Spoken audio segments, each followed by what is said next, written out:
He invited her to his yacht party to show off his perfect life and new fiancée. But when three identical boys rushed toward him screaming, "Daddy," his millionaire friends stood frozen. But before we dive into the full story, let me know where you're watching from and what time it is. Now, subscribe to the channel and let's get started. Jessica Thompson would never forget that frigid January night in New York. The Bronx apartment with its peeling walls and broken heaters seemed even colder as Mason Reed, executive vice president of Reed Enterprises, tossed designer shirts into his Italian leather suitcase. "You can't be serious," Jessica whispered, her hands trembling as she held the test confirming she was pregnant with triplets. At 24, working as a waitress at 2 different restaurants to pay for her technology courses, she never imagined her 8-month relationship would end like this. Mason closed the suitcase with a metallic click. "Frankly, Jessica, what did you expect? That I'd abandon my Manhattan life for a pregnant waitress? My father is grooming me to take over the company. The board already sees me as the future CEO. Do you really think you fit into that picture?" "These are your children, Mason," she pleaded, her voice breaking. "We can make this work." Mason's gaze hardened. "3 babies? You're even more naive than I thought." He pulled a checkbook from the inside pocket of his Armani suit jacket. "This should cover an abortion and a few months' rent. Be reasonable. You'll never have the resources to raise 1 child, let alone 3. "I don't want your money. I want you to take responsibility." Mason laughed, a cold sound that reverberated off the thin walls of the small apartment. "Responsibility? Jessica, let's be honest. You were a temporary distraction. Fun, perhaps, but absolutely insufficient for someone in my position. You're ordinary. Unpolished, no connections, nothing exceptional to offer beyond a pretty face which, frankly, I can find anywhere in Manhattan." He tossed the check onto the coffee table. "You'll never be enough for the world I belong to, and these," he gestured dismissively toward the ultrasound, "would be a constant reminder of my lapse in judgment." When the door slammed, Jessica collapsed to the floor, the pregnancy nausea mixed with suffocating panic. Her family in Idaho could barely support themselves. There was nowhere to go back to, no adequate health insurance, no savings, rent due in 2 weeks. Jessica crawled to the bathroom, barely making it before retching into the toilet. The cold porcelain against her forehead was the only thing that felt real. How had everything fallen apart so quickly? Just last night, Mason had taken her to dinner, charming as always, though now she recalled his momentary freeze when she mentioned feeling unwell lately. She stared at the ultrasound picture, 3 tiny heartbeats captured in grainy black and white, 3 lives growing inside her, 3 children who would depend entirely on her. "I can't do this," she whispered, then immediately felt ashamed. She thought of her mother, who'd worked 3 jobs after her father left. "One day at a time," Mom always said. But her mother had only had 2 children, not 3, and at least a small support system. Jessica dragged herself to the kitchenette where Mason's check lay on the table. $10,000. More money than she'd ever seen at once. Enough for an abortion and a few months' breathing room, as he'd coldly calculated. Her hand hovered over it, trembling. For a moment, the temptation to take the easy way out was overwhelming. Then her eyes fell on her small bookshelf, programming textbooks she'd been studying at night after double shifts. Her dream of building a career in technology, of creating something meaningful in the world. "No," she said aloud, her voice stronger. "We'll find another way." Over the next 3 months, Jessica's life became an exhausting blur. Morning sickness hit her hard during the breakfast rush at Milo's diner, and her manager's patience wore thin as she made frequent dashes to the bathroom. "I'm sorry, Jessica," he said one Tuesday morning after she'd spilled an entire tray of orders. "You're just not keeping up anymore. We need someone reliable." She lost that job but kept the evening waitressing position at Antonio's Italian, where the manager's wife had suffered through difficult pregnancies and showed rare compassion. To make up the difference, Jessica started cleaning houses during the day, scrubbing toilets and mopping floors while trying not to inhale too many chemical fumes. She slept 4 hours a night, studied programming during lunch breaks, and cried silently in the tiny bathroom of the apartment she now shared with 2 other women to save on rent. Her roommates, Danny, a dental assistant, and Keisha, a nursing student, were kind, but had their own struggles. They couldn't afford to carry someone unable to pay her share. At 16 weeks pregnant, Jessica sat in the community clinic waiting room, exhausted beyond measure. Her blood pressure had been elevated at the last visit, and Dr. Sanders had warned her about working so much. "Jessica Thompson?" the nurse called. The examination room was cold and the paper crinkled beneath her as Dr. Sanders frowned at her chart. "Your blood pressure is still too high. Are you getting any rest at all?" Jessica couldn't even muster the energy to lie. "I'm working 2 jobs. I don't have a choice." "And the father? Is he providing any support?" Jessica looked away. "He's not in the picture." Dr. Sanders sighed, then called in Elaine Green, the hospital's social worker. Elaine was in her 50s with kind eyes and no-nonsense demeanor. She sat beside Jessica while Dr. Sanders performed the ultrasound. 3 strong heartbeats, the doctor confirmed. "But you need to reduce your stress, Jessica. These babies are at risk for premature birth if your blood pressure stays this high." When the doctor left, Jessica finally broke down.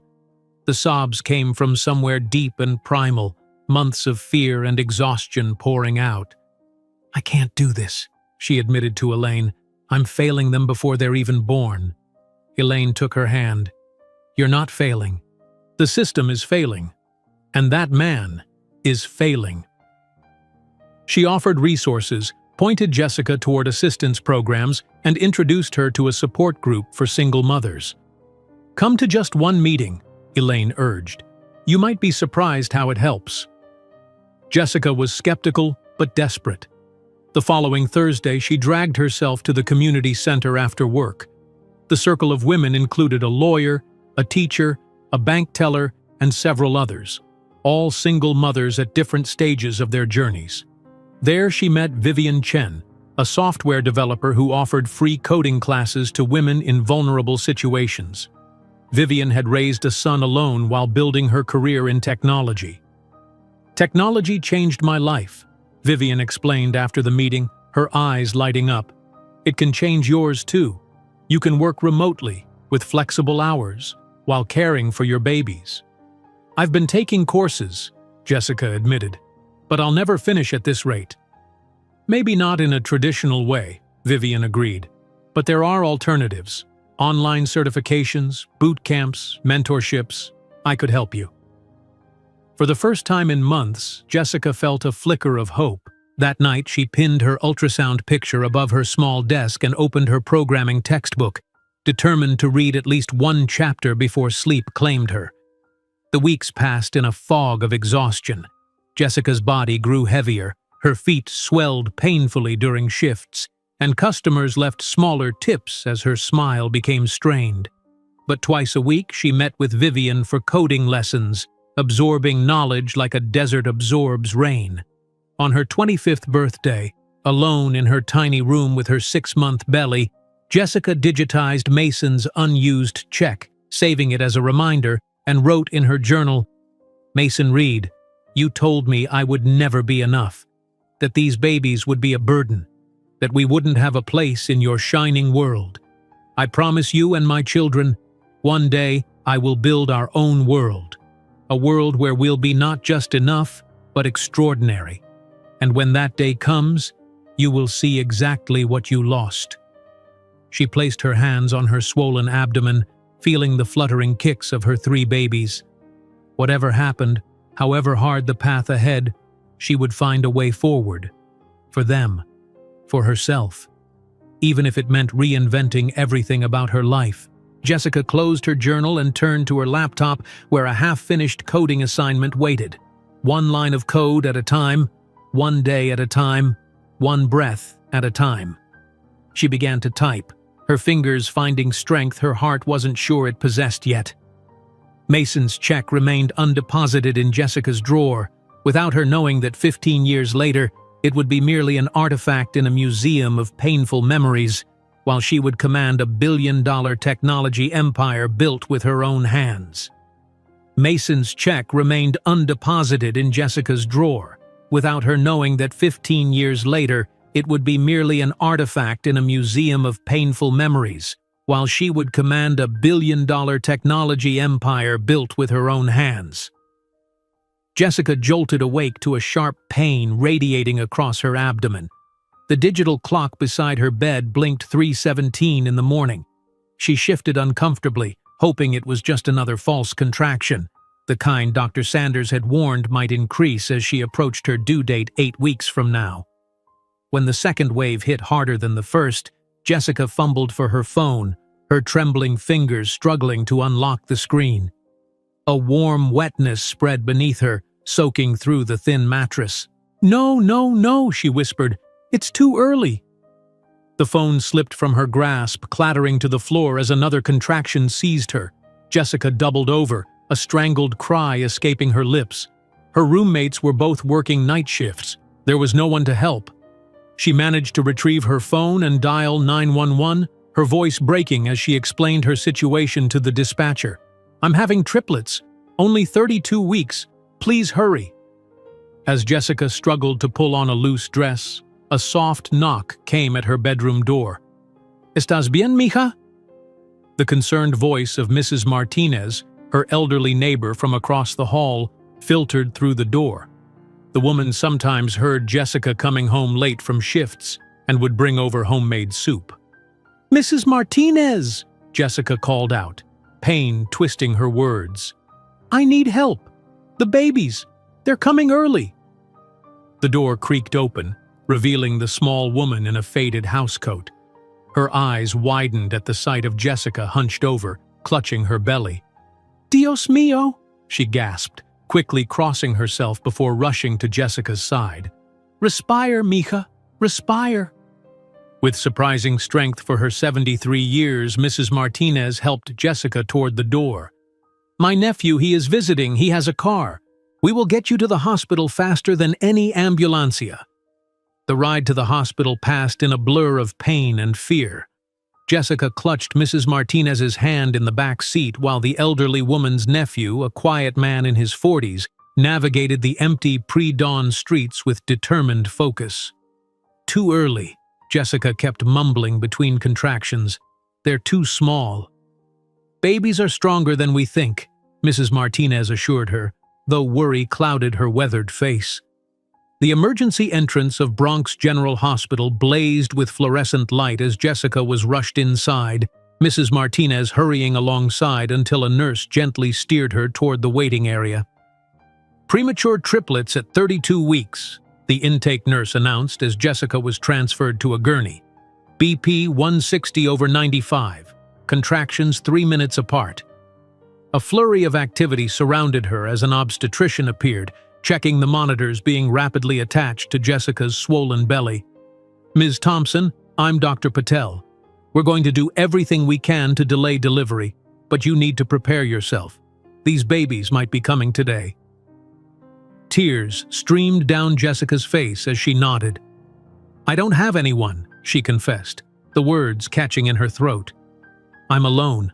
A kind-faced nurse named Susan took Jessica's hand. "Today you're not alone. We're here with you." Despite medication to slow the contractions, Jessica's labor progressed relentlessly. By noon, her blood pressure had climbed dangerously high, and Dr. Patel made the call for an emergency C-section. "It's safer for you and the babies," she explained as Jessica was prepped for surgery. "They'll go straight to the NICU. We have an excellent team waiting for them." Under the harsh operating room lights, Jessica trembled with fear. The anesthesiologist spoke soothingly as he administered the spinal block, but nothing could calm the terror coursing through her veins. This wasn't how it was supposed to happen. The babies weren't ready. She wasn't ready. At 12:43 in the afternoon, Alexander Reed Thompson announced his arrival with a surprisingly robust cry for his 4-pound frame. Dr. Patel held him briefly over the surgical drape, allowing Jessica a glimpse of her firstborn's scrunched face before he was whisked away by the NICU team. 2 minutes later, Benjamin followed, smaller and quieter than his brother, his tiny chest working harder to draw breath. Jessica caught only a flash of dark hair before he too disappeared into the waiting incubator. Christopher, the smallest at 3 pounds 9 ounces, emerged last, silent and blue-tinged. The room tensed as neonatologists immediately began working on him. "Is he breathing?" Jessica asked, panic rising in her voice. "Please tell me he's breathing." After what felt like eternity, a thin wail rose from the warming table. "He's a fighter," Dr. Patel assured her as Christopher was rushed to join his brothers. In the recovery room, Jessica drifted in and out of consciousness, the effects of surgery and medication clouding her mind. When she fully awoke, a hospital social worker she hadn't met before sat beside her bed. "Ms. Thompson, I'm Elaine Green," the woman said, her gray-streaked hair pulled back in a practical bun. "How are you feeling?" "My babies," Jessica managed. "Are they okay?" "They're stable, which is excellent news for triplets born at 32 weeks. Would you like to see some pictures?" Elaine held up her tablet, showing images of 3 tiny infants in separate incubators, each connected to a constellation of wires and tubes. Jessica reached out with trembling fingers to touch the screen. "When can I see them?" "As soon as you're able to sit in a wheelchair, we'll take you to the NICU," Elaine promised. "In the meantime, I'd like to talk about your support system and resources." Jessica turned away, fresh tears spilling onto her pillow. "I don't have either of those things." "That's where I come in," Elaine said gently. "My job is to connect you with both." Over the next few hours, Jessica learned the hospital had tried contacting Mason as the baby's father. His assistant had curtly informed them that Mr. Reed was traveling internationally indefinitely and would not be taking calls about this matter. "He doesn't want anything to do with us," Jessica explained hollowly. Elaine's expression tightened momentarily before she regained her professional composure. "Then we'll focus on what you and your sons need. I've already started the paperwork for emergency Medicaid to cover the hospital costs. The boys will qualify for additional assistance programs because they're premature." 6 hours after delivery, Jessica was wheeled into the NICU for the first time. The antiseptic smell and mechanical beeping of monitors created an alien landscape around the 3 isolettes containing her sons. "You can touch them through these openings," the NICU nurse explained, showing Jessica how to place her hands through the portholes of Alexander's incubator. "Skin contact is vital, even if you can't hold them yet." Jessica gently placed her finger against Alexander's tiny palm. Immediately, his fingers curled around hers with surprising strength. The simple reflex broke something open inside her, a fierce, protective love unlike anything she'd ever experienced. Over the next 3 weeks, Jessica established a grueling routine. She recovered from her C-section while spending every possible moment in the NICU, learning to feed her sons through nasogastric tubes, change diapers smaller than her palm, and interpret the various alarms and monitors keeping them alive. Vivian from the support group visited regularly, bringing homemade meals and often sitting with Jessica during the long NICU hours.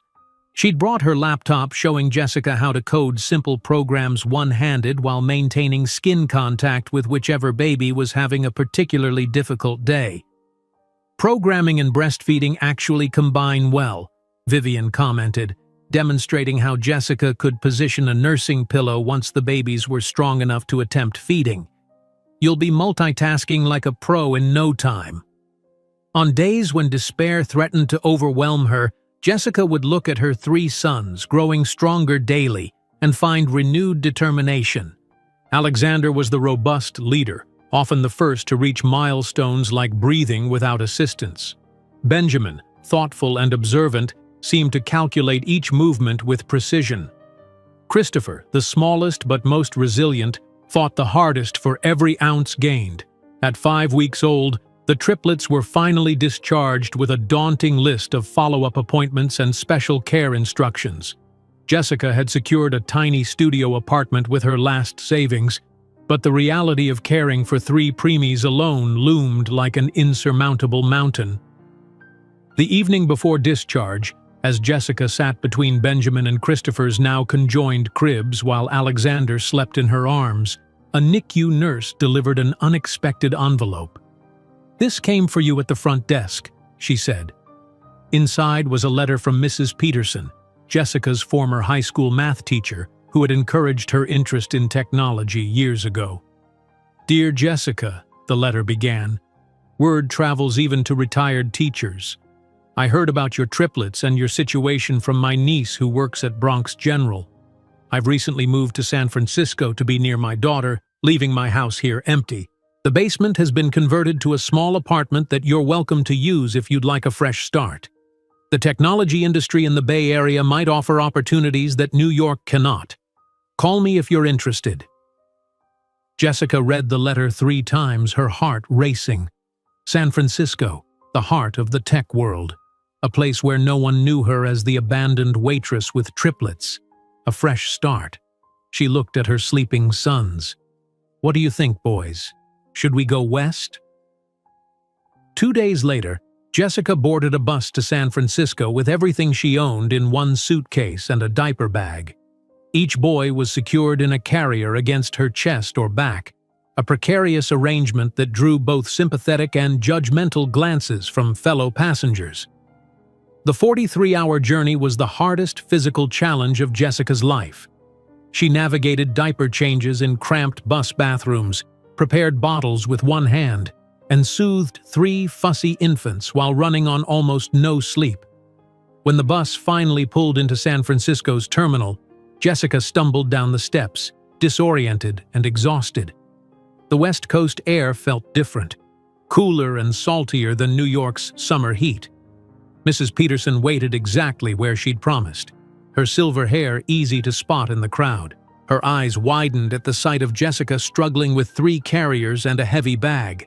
"Oh my goodness!" she exclaimed, rushing forward to take the diaper bag. "Let me help you. You poor thing, you look absolutely drained." "We made it," Jessica said, her voice cracking with emotion and fatigue. "That's what matters."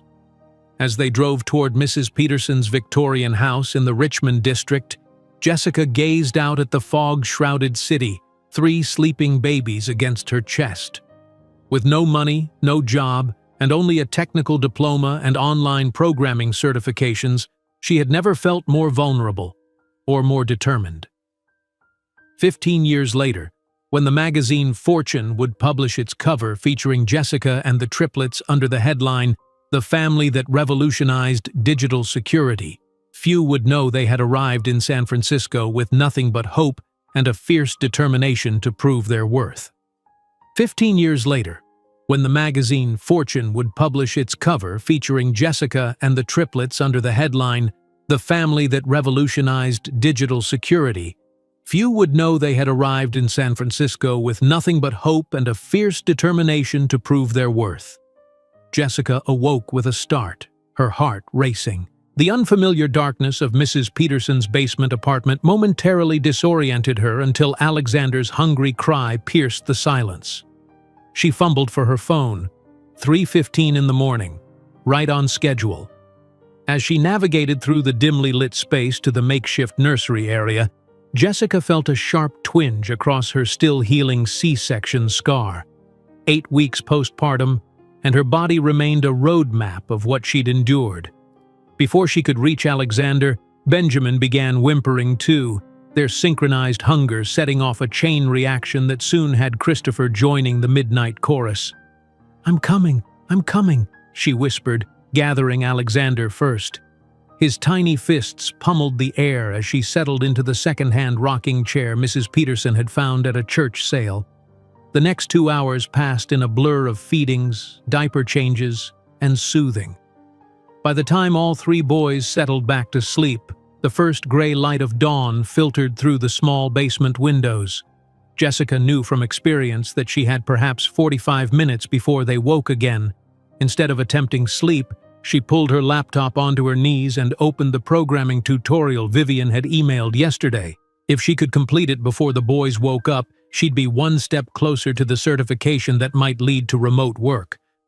"One line of code at a time," she murmured, echoing Vivian's mantra as her fingers tapped quietly on the keyboard.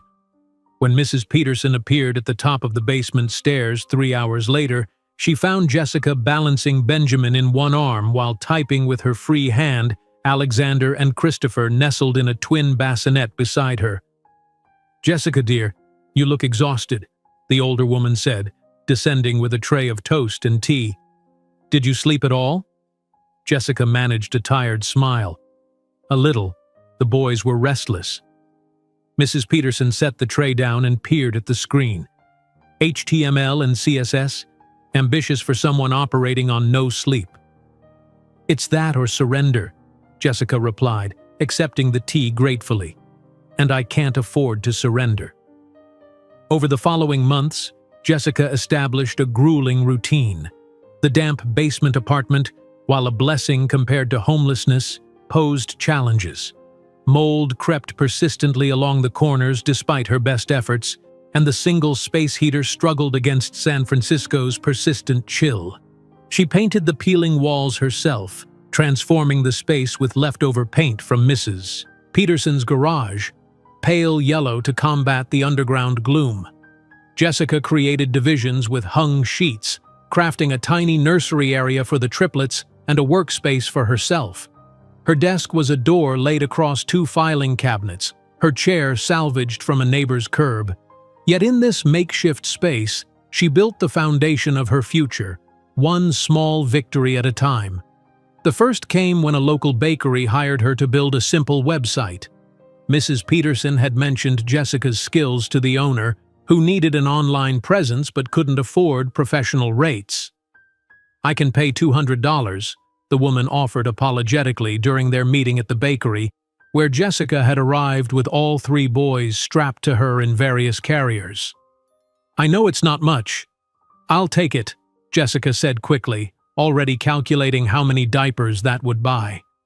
She worked on the site during the boys' naps, often coding with Christopher asleep on her chest while Alexander and Benjamin dozed nearby. The project took twice as long as it should have, interrupted by feedings, diaper changes, and occasional colicky screaming sessions that left everyone exhausted. When she finally launched the simple site, the bakery owner was delighted. "This is better than I expected. My daughter says the code is very clean." Jessica's chest swelled with pride at the small victory. $200 wouldn't change her financial situation, but the sense of accomplishment fueled her determination. That night, she bathed the boys in the kitchen sink, their 6-month-old bodies now plumper and stronger, developmental delays gradually resolving.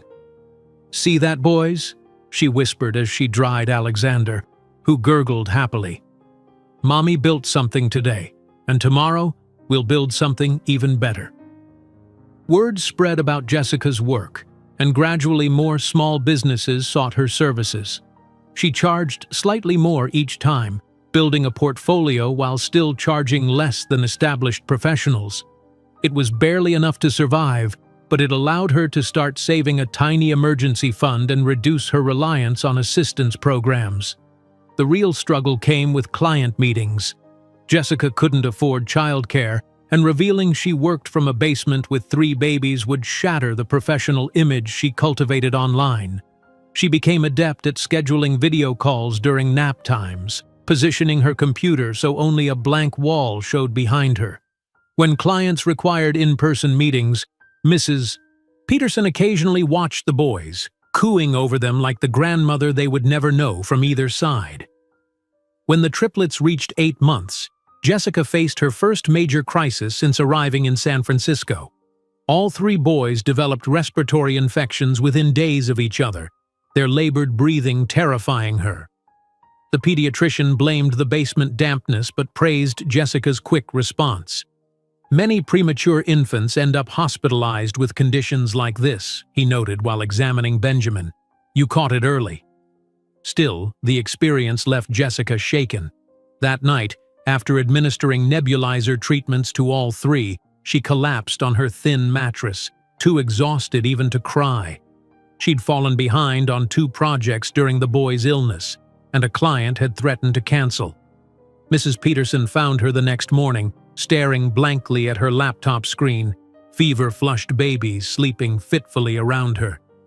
"You need help, dear," the older woman said, pressing a cool hand to Jessica's forehead. "You're burning up yourself." "I can't stop," Jessica croaked. "If I stop working, we don't eat." Mrs. Peterson disappeared upstairs, returning with homemade chicken soup and surprising news. "My nephew works in construction. He says the rental over his garage is vacant. It's small but above ground with proper heating. He'll give you a good rate." Jessica closed her eyes, overwhelmed by the kindness. "I can't afford to move yet." "You can't afford not to," Mrs. Peterson countered, nodding toward the boys. "Those little lungs need clean air." 2 weeks later, Jessica moved into the tiny apartment over the garage, 500 square feet of space flooded with natural light. The rent stretched her budget painfully thin, but the improved conditions made an immediate difference in the boys' health. The day they turned 1 year old, Jessica splurged on a small cupcake to divide between the 3 of them. She positioned her phone camera on a stack of books and set the timer, wanting to capture the milestone. The resulting photo showed 3 chubby-cheeked boys with identical dark hair and bright eyes, faces smeared with frosting, while Jessica looked thin but determined behind them. She sent the photo to Vivian with a simple message. "We made it 1 year." Vivian's reply came minutes later. "You're doing the impossible every day. I'm so proud of you." As the boys grew from infants to toddlers, their distinct personalities emerged more clearly. Alexander was first to walk at 11 months, charging headfirst into exploration.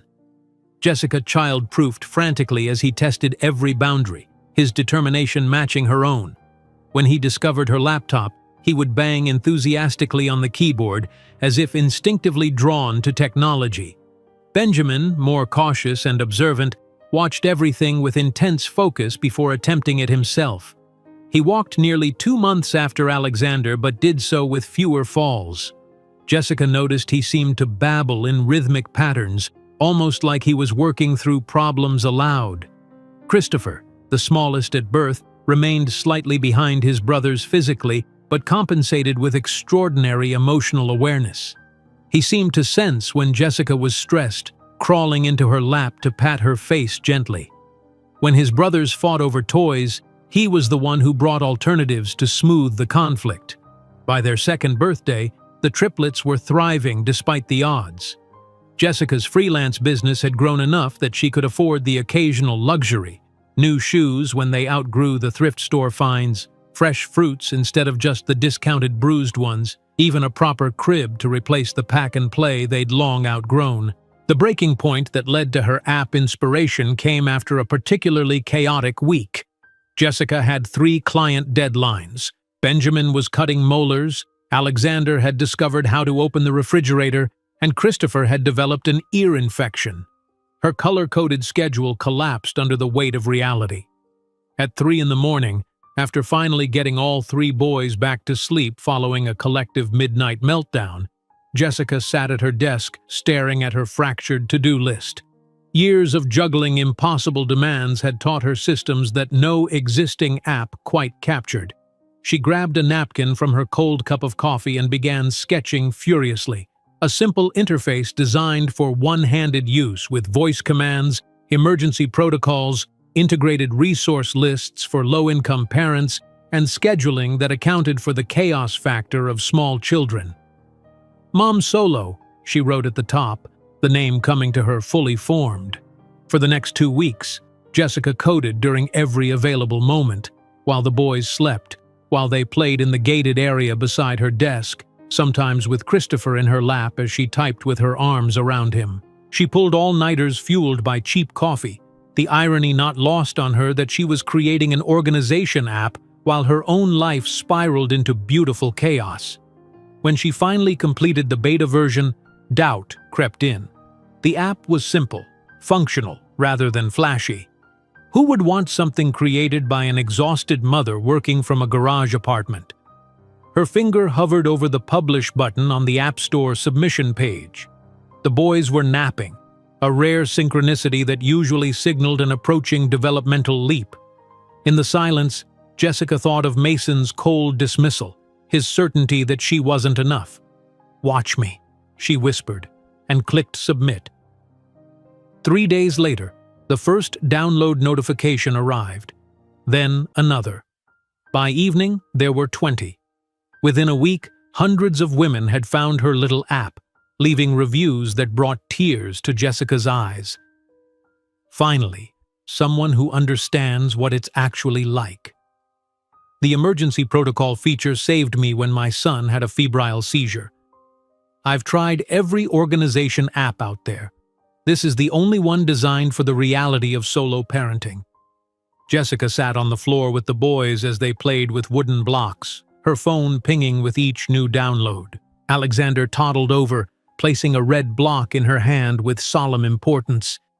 Benjamin had arranged his blocks in a pattern that looked surprisingly like a flowchart. Christopher watched her face with his typical emotional intuition. "We built something important," she told them, gathering all three into a hug that quickly dissolved into giggles and squirming. The small app created between bottles and diapers would be just the beginning. In 5 years, Mom Solo would transform into Thompson Tech Solutions, with Jessica negotiating her first 6-figure investment in a boardroom where, ironically, Mason Reed had once rejected a similar project because he considered it without significant market potential. The small app created between bottles and diapers would be just the beginning. In 5 years, Mom Solo would transform into Thompson Tech Solutions, with Jessica negotiating her first 6-figure investment in a boardroom where, ironically, Mason Reed had once rejected a similar project because he considered it without significant market potential.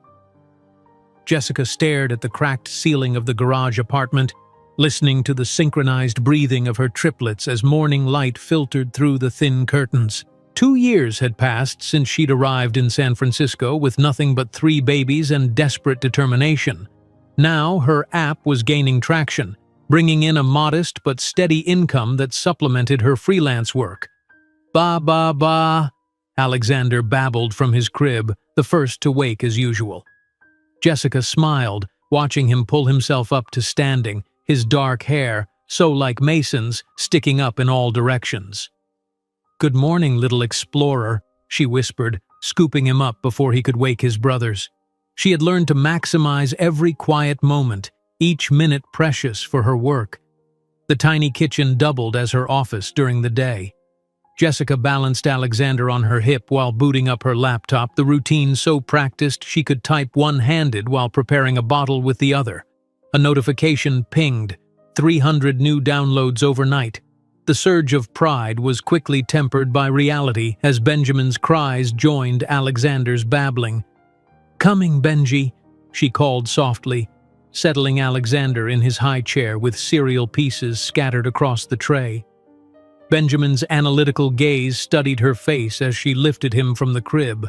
Even at 2, his expressions carried an intensity that reminded Jessica of herself poring over code. Christopher still slept, his small body curled around the stuffed elephant Mrs. Peterson had given him. "One at a time," Jessica murmured, her daily mantra applying to both children and coding challenges. The transformative power of the tiny apartment never ceased to amaze her. What had once been a bare, utilitarian space now buzzed with life and purpose. Jessica had painted the walls sunshine yellow during nap time over several weeks, hung colorful educational posters, and created a play area defined by a second-hand rug where the boys could safely explore while she worked. Her desk, still that door across filing cabinets, faced the play area, allowing her to code while keeping constant watch. The system wasn't perfect, but it functioned, much like her patched-together life. Jessica's first breakthrough came when the local bakery owner, pleased with her website, recommended her to the owner of a small boutique. "She needs someone who can work within a tight budget but still deliver quality," the baker explained over the phone. The boutique owner arrived for their meeting just as Jessica finished changing 3 diapers in rapid succession. "I'm so sorry," Jessica apologized, opening the door with Christopher on her hip, her hair hastily pulled back, a spit-up stain on her shoulder. The boys were all a bit fussy this morning. The woman, stylishly dressed in a way that made Jessica acutely aware of her own worn jeans, hesitated at the threshold, clearly surprised by the chaos of 3 toddlers. "You work from here? With them?" she asked, stepping cautiously around a tower of blocks Alexander had constructed. Jessica swallowed her embarrassment. "Yes, I'm a single mother, but I assure you it doesn't affect my delivery timeline or quality." The meeting proceeded with Benjamin attempting to climb onto Jessica's lap every few minutes, Alexander systematically removing books from a low shelf, and Christopher contentedly studying the visitor's bright scarf. Jessica outlined her proposal for the boutique website, maintaining professional composure despite the chaos swirling around her. When she quoted her price, slightly higher than previous projects, she held her breath. "That's significantly less than other quotes I've received," the boutique owner said, watching with fascination as Jessica simultaneously prevented Alexander from eating a crayon while sketching a wireframe for the proposed site. "How do you manage all this?" Jessica smiled wearily. "One line of code at a time." As Jessica's client list grew, she developed strategies for maintaining a professional image despite her circumstances. For video calls, she created a meeting corner with a plain backdrop, positioning her laptop camera to hide the toys inevitably scattered across the floor. She scheduled calls during the boys' nap time when possible, though this plan frequently collapsed when one or more decided to stage a nap strike. During one particularly important video conference with a potential ongoing client, all 3 boys awoke early from their nap in a collective mood of rebellion. Jessica muted her microphone between speaking points, frantically distributing snacks and whispered pleas for silence. "As you can see in this mock-up," Jessica began, only to have Alexander appear suddenly in frame, his face pressed close to the camera. "Hello," he announced proudly, his first clear word chosen for maximum professional embarrassment. "I'm so sorry," Jessica apologized, mortification heating her cheeks as she gently moved Alexander aside. "My son is adorable," the client finished, smiling. "Are there more of him hiding back there?" The truth tumbled out. 3 two-year-olds, no childcare, working between naps and after bedtime. Instead of the judgment Jessica feared, the client's expression softened. "I raised my daughter alone while building my first business," she confided.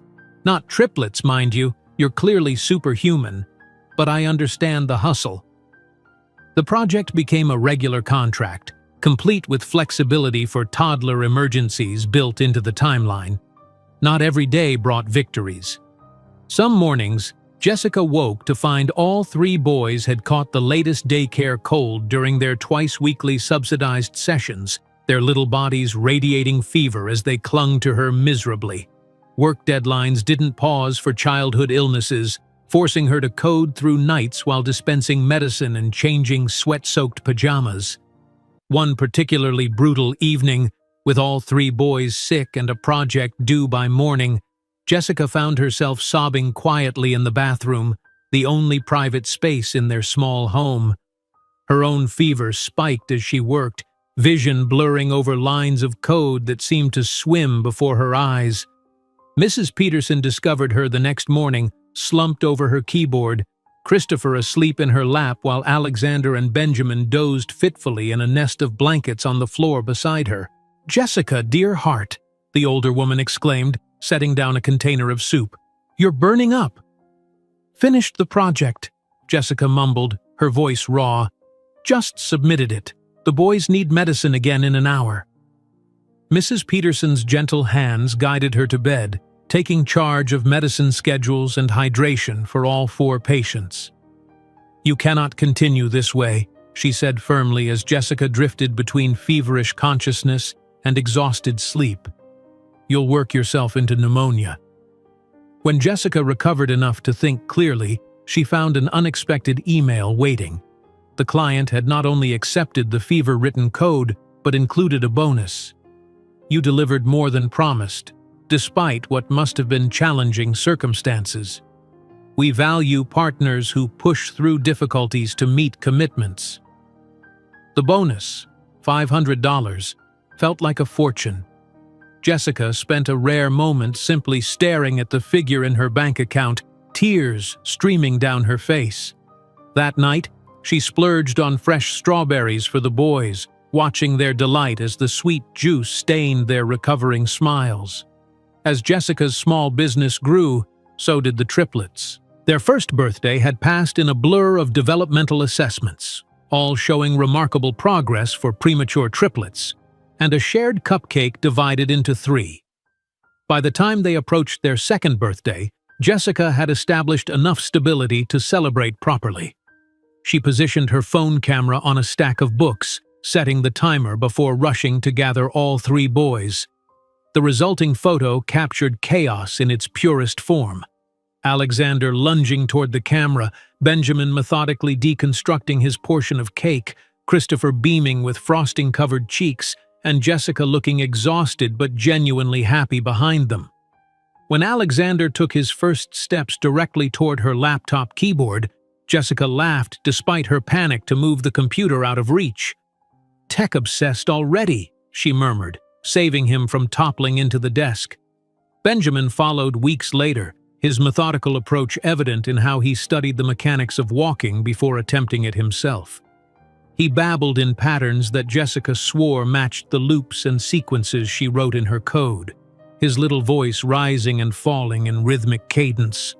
Christopher, always the most emotionally attuned, seemed to sense when Jessica reached her breaking points. On nights when client revisions pushed her to tears of frustration, his small hand would often pat her face gently, his eyes serious and understanding beyond his years. "We're a team, aren't we?" she whispered to him one night, gathering all 3 into a group hug despite their squirming protests. The inspiration for the app that would change everything came during the week from hell. 3 simultaneous deadlines collided with Benjamin cutting molars, Alexander discovering how to open the refrigerator and decorating the floor with yogurt, and Christopher developing an ear infection that left him clingy and miserable. Jessica's carefully constructed schedule collapsed entirely, leaving her awake at 3 in the morning after finally settling all 3 boys back to sleep. Her color-coded planner mocked her with its neat categories that couldn't possibly contain the beautiful chaos of her reality. Sipping cold coffee, Jessica stared at her fragmented to-do list. Years of juggling impossible demands had taught her systems that no existing app quite captured. She grabbed a napkin and began sketching furiously, a simple interface designed for one-handed use with voice commands, emergency protocols for single parents, resource integration for low-income families, and scheduling that accounted for the unpredictability of life with children. "Mom Solo," she wrote across the top, the name appearing fully formed in her mind.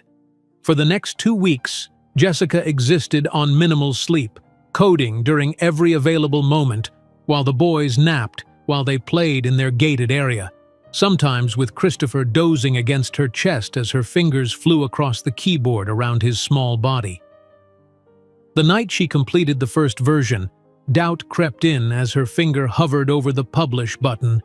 The app was simple, functional rather than flashy, born of necessity rather than market research. Who would want something created by an exhausted mother in a garage apartment? Mason's dismissive voice echoed in her memory. "You're ordinary, unpolished, nothing exceptional to offer." Jessica squared her shoulders, looking at the 3 sleeping boys who defied those cruel words every day with their existence. "Watch me," she whispered, and clicked submit. The first download notification came 3 days later, then another. By evening, there were 20. Within a week, hundreds of women had found her app, leaving reviews that validated every sleepless night. Finally, someone who understands what it's actually like. "The emergency protocol feature saved me when my son had a febrile seizure. I've tried every organization app out there. This is the only one designed for the reality of solo parenting." As download numbers climbed, Jessica sat on the floor with the boys, watching them play with wooden blocks while her phone continuously pinged with notifications. Alexander placed a red block in her hand with solemn importance. Benjamin arranged his blocks in a pattern resembling a flowchart. Christopher, ever the emotional barometer, studied her face with his typical intuition. "We built something important," she told them, gathering all three into a hug that quickly dissolved into giggles and squirming. The small app created between bottles and diapers would be just the beginning. In 5 years, Mom Solo would transform into Thompson Tech Solutions, with Jessica negotiating her first six-figure investment in a boardroom where, ironically, Mason Reed had once rejected a similar project because he considered it without significant market potential. The small app created between bottles and diapers would be just the beginning. In 5 years, Mom Solo would transform into Thompson Tech Solutions, with Jessica negotiating her first six-figure investment in a boardroom where, ironically, Mason Reed had once rejected a similar project because he considered it without significant market potential. Jessica's phone chimed with an email notification as she spooned applesauce into Alexander's eager mouth. 3 identical pairs of eyes watched her from their high chairs, now sturdy 5-year-olds rather than the fragile preemies who had once fit in the palm of her hand. The subject line made her pause mid-spoon. "Your app. Investment opportunity." "Just a moment, boys," she murmured, wiping Alexander's chin before tapping the message open. "Ms. Thompson," the email began, "my wife uses your Mom Solo app daily and insists it's revolutionary. I'm David Liang from Horizon Ventures. Your application has untapped potential beyond its current market. Would you be available to discuss investment opportunities? I believe we could take this to the next level." Jessica read the message 3 times, her heart racing. After 3 years of steady growth, Mom Solo had reached 1 million users, mostly through word of mouth among exhausted mothers. She'd expanded the features, improved the interface, even added a community support component, all while raising triplets and taking freelance work to keep them afloat. "Mama, more please," Benjamin requested, his articulation precise as always. At 5, the boys were remarkably verbal, their vocabulary exceeding developmental expectations, a fact their pediatrician attributed to Jessica's constant dialogue with them as she worked. "Of course, sweetheart." She served another spoonful while composing a careful response to David Liang, suggesting a video call later that week. Her finger hesitated over the send button, a familiar doubt creeping in. Was she ready for this? Could she present herself as a legitimate CEO rather than an overwhelmed mother? The reply came within minutes. "Tomorrow at 9? My office in the financial district, or I can come to you if easier with the children." Jessica looked around their small apartment. Though they had upgraded from the garage to a modest 2-bedroom, the space remained obviously that of a single mother with 3 active boys. Toys organized in color-coded bins competed for space with her dual-monitor setup.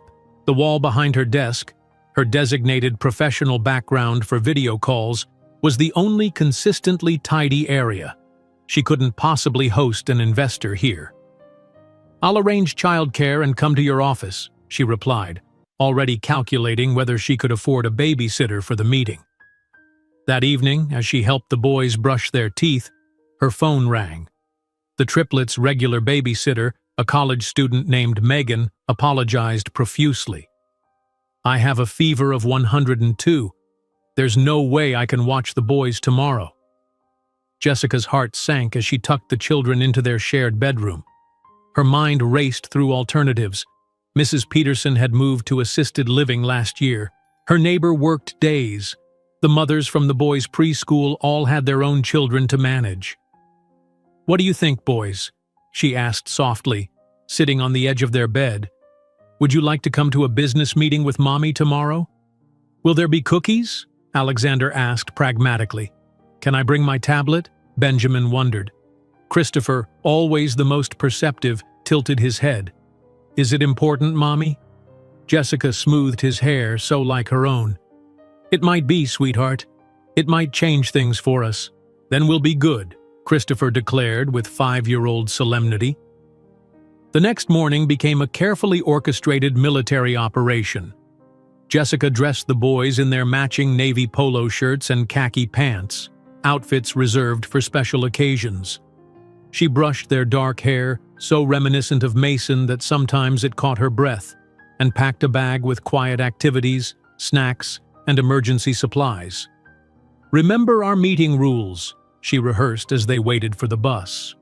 "Quiet voices, gentle hands, patient bodies. And no interrupting unless it's a bathroom emergency," Alexander recited. "Or blood," added Benjamin helpfully. "Or fire," Christopher concluded with a solemn nod. The imposing glass tower housing Horizon Ventures made Jessica acutely aware of her discount store blazer and the 3 small boys clutching her hands. The security guard at the desk frowned as they approached. "I'm sorry, ma'am. Children aren't permitted in the office suites without prior authorization." Jessica's heart sank. "I have a 9 o'clock meeting with David Liang. My childcare canceled at the last minute and—" "Let them through, Marcus," a voice called from across the lobby. A man in his early 40s approached, his expression curious rather than annoyed. "I'm David Liang. You must be Jessica Thompson." "Yes, I'm so sorry about bringing my sons. Our babysitter came down with the flu, and I didn't want to cancel." David waved away her apology, crouching to the boy's level. "And who might you 3 be?" "I'm Alexander Thompson," the first triplet announced, extending his hand for a surprisingly firm shake. "These are my brothers Benjamin and Christopher. We're here to be very quiet and professional." David's eyebrows rose as he shook each small hand in turn. "Well, I'm impressed already. My wife has told me so much about your mother's app. She says it's the only reason she maintains her sanity with our twins." The elevator ride to the 23rd floor felt surreal. Jessica had prepared extensively for this meeting, rehearsing her pitch in the shower and after the boys went to bed. What she hadn't prepared for was presenting it with 3 5-year-olds in tow. David's corner office offered a stunning view of San Francisco Bay. He gestured toward a sleek conference table where a woman was already seated. "This is my assistant, Reiko. I hope you don't mind if she joins us to take notes." Jessica helped the boys settle on the floor in a corner with their quiet activities before opening her laptop. "Thank you for accommodating us, Mr. Liang." "David, please, and I'm genuinely curious how you manage everything. My wife can barely handle our twins with a nanny and my help." Jessica launched into her prepared presentation, displaying growth charts and user engagement metrics. 10 minutes in, she noticed David's attention drift to the corner where the boys were sitting. Following his gaze, she saw Alexander leaning over to examine the financial projection on her screen. "That number doesn't look right, Mommy," Alexander said, pointing to a cell in her spreadsheet. Jessica began to apologize, but David held up his hand. "What seems wrong, young man?" Alexander approached the table, his small finger tracing the growth projection. "If the users are growing this fast," he pointed to one column, "then this number should be bigger here." He indicated the revenue projection for the 3rd quarter. David checked the calculation, his eyebrows rising. "He's right. The formula isn't accounting for the accelerated growth rate." Jessica felt her cheeks flush, mortified at the error and amazed at her son's perception. Before she could respond, a soft voice spoke from behind David's assistant. "Excuse me, your tablet froze," Benjamin said quietly, handing the device back to a startled Reiko. "I fixed it. You had too many apps running in background processes." David's expression shifted from surprise to fascination as he glanced between the boys and Jessica. Meanwhile, Christopher had struck up a conversation with Reiko, asking thoughtful questions about her job and whether she enjoyed working for David. "Your sons are remarkable," David said finally. "How old are they?" 5, Jessica replied, her voice softening with pride despite her professional demeanor. "And their father? Is he involved in their education?" The question caught Jessica off guard. "No, he's not in the picture. It's just us." David studied her for a long moment. You've built an impressive application while raising 3 extraordinarily bright boys on your own. That speaks volumes about your capabilities, Ms. Thompson." The meeting shifted then, moving beyond the numbers to Jessica's vision for expanding Mom Solo. She explained her ideas for incorporating security features to protect vulnerable women and children, location-sharing safety protocols, and financial planning tools specifically designed for single-parent households. "What you're describing goes beyond an organization app," David noted. "You're building a comprehensive support system for a demographic that's largely ignored by tech developers." "Because most tech developers have never had to change diapers while debugging code," Jessica replied with a small smile. By the meeting's end, the boys had charmed everyone in the office. Alexander had corrected another calculation, Benjamin had reorganized the digital files on David's tablet into a more efficient system, and Christopher had somehow convinced Reiko to show him photos of her cat. As they prepared to leave, David walked them to the elevator. "I'd like to offer you an initial investment of $150,000 for 20% equity," he said quietly. "I believe in what you're building, Jessica, and not just the app, your family, your vision. I'd like to invest in all of it."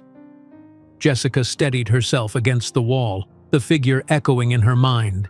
It was more money than she'd ever imagined having at once. "I'll need to review any terms carefully," she managed, professional instincts kicking in despite her shock. "Of course," David smiled. "Take your time, but I hope you'll accept. I want to invest not just in your application, but in you and your vision." He glanced at the 3 boys waiting patiently by the elevator. "And perhaps in your sons too, in the future." 3 weeks later, Jessica signed the investment agreement. The funds allowed her to hire 2 part-time developers, rent a small office space near the boys' school, and finally buy new shoes for 3 growing boys who seemed to outgrow everything overnight. The office was sparse but functional, just 2 additional desks besides her own, basic furniture they assembled themselves one weekend. Alexander helped measure the space for furniture placement, Benjamin organized the computer cables with meticulous precision, and Christopher charmed the building manager into giving them extra keys at no charge. Jessica's first hire was Lisa Chen, a single mother herself who had responded to Jessica's carefully worded job posting. Flexible hours for parents prioritized over traditional work experience. With a background in administrative assistance and basic coding skills, Lisa quickly became indispensable, managing schedules and client communications while Jessica focused on development. The breakthrough that would cement their future came from an unexpected source. One evening, Jessica observed the triplets communicating in their unique way, a combination of English, made-up words, and subtle gestures that only they fully understood. "How do you know what each other is thinking?" she asked, watching them coordinate a complex block structure without speaking. "We have a secret code," Alexander explained simply. "It's not really secret," Benjamin clarified. "It's just patterns. Patterns that feel right," Christopher added. That night, after tucking them in, Jessica stared at her computer screen, thinking about security vulnerabilities in digital communications. What if encryption could work more like the triplets' intuitive code? Patterns that shifted based on relationship and context rather than fixed algorithms? For weeks, she worked through the nights, sleeping only 2 hours before waking to get the boys ready for school. The security protocol she developed was unlike anything on the market. Adaptive, responsive, and remarkably difficult to breach. When she finally tested the completed code, the results exceeded her expectations. She submitted a patent application the next day, then collapsed into bed, sleeping a full 8 hours for the first time in years. The call that changed everything came 3 days later. "We're impressed with your security protocol," said the voice on the other end, a representative from a mid-sized tech company specializing in data protection. "We'd like to acquire the rights for $4.3 million. Jessica nearly dropped the phone, her hand shaking so badly she had to set it down on the counter. I'll need to consult with my advisor," she managed, thinking of David Liang. After hanging up, she sank to the kitchen floor, tears streaming down her face as the magnitude hit her. Financial security, a real home for her boys, college funds, health insurance without government assistance. When the boys returned from school that afternoon, they found their mother still sitting on the kitchen floor, though her tears had dried. "Mommy, are you sad?" Christopher asked, immediately sensing her emotional state. "No, sweetheart," Jessica said, gathering all three into her arms. "Mommy built something important today, something that's going to change our lives." The check for $3 million would be framed on the wall of the first official office of Thompson Tech Solutions, though Jessica didn't know that 8 years later, this amount would represent less than 0.1% of the empire she would build, an empire that would eventually bring Mason Reed to his knees. The check for $3 million would be framed on the wall of the first official office of Thompson Tech Solutions, though Jessica didn't know that 8 years later, this amount would represent less than 0.1% of the empire she would build, an empire that would eventually bring Mason Reed to his knees. With the capital from the security protocol sale, Jessica stood at the threshold of possibility. The triplets had just turned 7, their identical faces bright with excitement as they helped her cut the ribbon on the modest office space that would become the headquarters of the newly incorporated Thompson Tech Solutions. "Is this really all ours, Mom?" Alexander asked, running his hand along the smooth surface of the conference table, their first real piece of business furniture, replacing the door on filing cabinets that had served Jessica for years. "It is," Jessica confirmed, watching Benjamin methodically examine the network setup while Christopher charmed the building manager with questions about the other tenants. This is just the beginning. The following week, Jessica sat alone in the boardroom of Vermilion Capital, the only woman among 8 men in expensive suits. Her own outfit, a tailored navy blazer purchased with her new funds, felt like armor as she prepared to present her vision for expanding Thompson Tech beyond the original Mom Solo application. "Ms. Thompson," began a silver-haired investor, interrupting her before she'd completed her second slide. "Your security protocol acquisition was impressive, but scaling a tech company requires total commitment. Who will care for your children when you're working 16-hour days?" Jessica's hands stilled on her laptop. The room fell silent, other investors shifting uncomfortably. She looked directly into the man's eyes, her voice steady. "Mr. Harrington, I've been working 16-hour days since my sons were born. Who watches your children while you're here?" The man blinked, clearly unprepared for her response. "My wife, of course." "How fortunate for you," Jessica replied with a professional smile. "Now, if we could return to the projections on slide 3, you'll notice the integration of our proprietary security architecture across multiple platforms." She secured half the investment she sought that day, enough to begin building her team in earnest. The rejection from the other half proved valuable in its own way, teaching her which investors saw her motherhood as a liability rather than evidence of her extraordinary capability. 3 months later, Thompson Tech Solutions occupied the entire floor of their building. The open-concept workspace buzzed with the energy of 12 employees, developers, designers, and marketing specialists, drawn to Jessica's vision of technology that actually served human needs rather than exploiting them. The most controversial addition to the office was the small childcare space Jessica had installed in what would traditionally have been the executive suite. Instead of claiming the prime corner for herself, she converted it into a bright room where employees' children could stay when school was canceled or babysitters fell through. "This is irresponsible," argued her financial advisor, a well-meaning but traditional man in his 60s. "Investors will see it as frivolous spending and lack of focus." Jessica stood her ground. "I built this company while raising triplets alone. I'm not going to force my employees to choose between their children and their careers.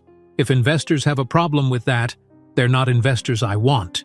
The childcare space became the heart of Thompson Tech's culture, a visible symbol of Jessica's values that attracted passionate, loyal employees who'd been marginalized in traditional tech environments. parents who'd been forced out of promising careers found a home at Thompson Tech, bringing with them years of experience and fierce determination. At home, the triplets thrived in the stability their mother's success provided. They had moved to a modest 3-bedroom house, nothing ostentatious, but a far cry from the garage apartment of their early years. Each boy now had space to develop his unique interests, though they still preferred to sleep in the same room most nights, their bond undiminished by prosperity. One evening, as Jessica prepared dinner after a long day of meetings, Alexander appeared at her elbow with a sheet of paper covered in neat columns of numbers. "Mom, I've been tracking our household expenses against your salary projections," he announced, completely serious despite being only 10 years old. "If we maintain current spending levels and account for inflation, we'll need to adjust our budget in approximately 8 months. Jessica set down her knife, studying her son's calculations. They were remarkably sophisticated for a child his age, and entirely accurate. "That's impressive analysis, Alex, but how did you get my salary projections?" Alexander looked momentarily guilty. "I may have looked at the spreadsheet you left open last week. Sorry." Instead of scolding him, Jessica pulled out a chair. "Let's look at this together. There are some additional revenue streams you haven't accounted for."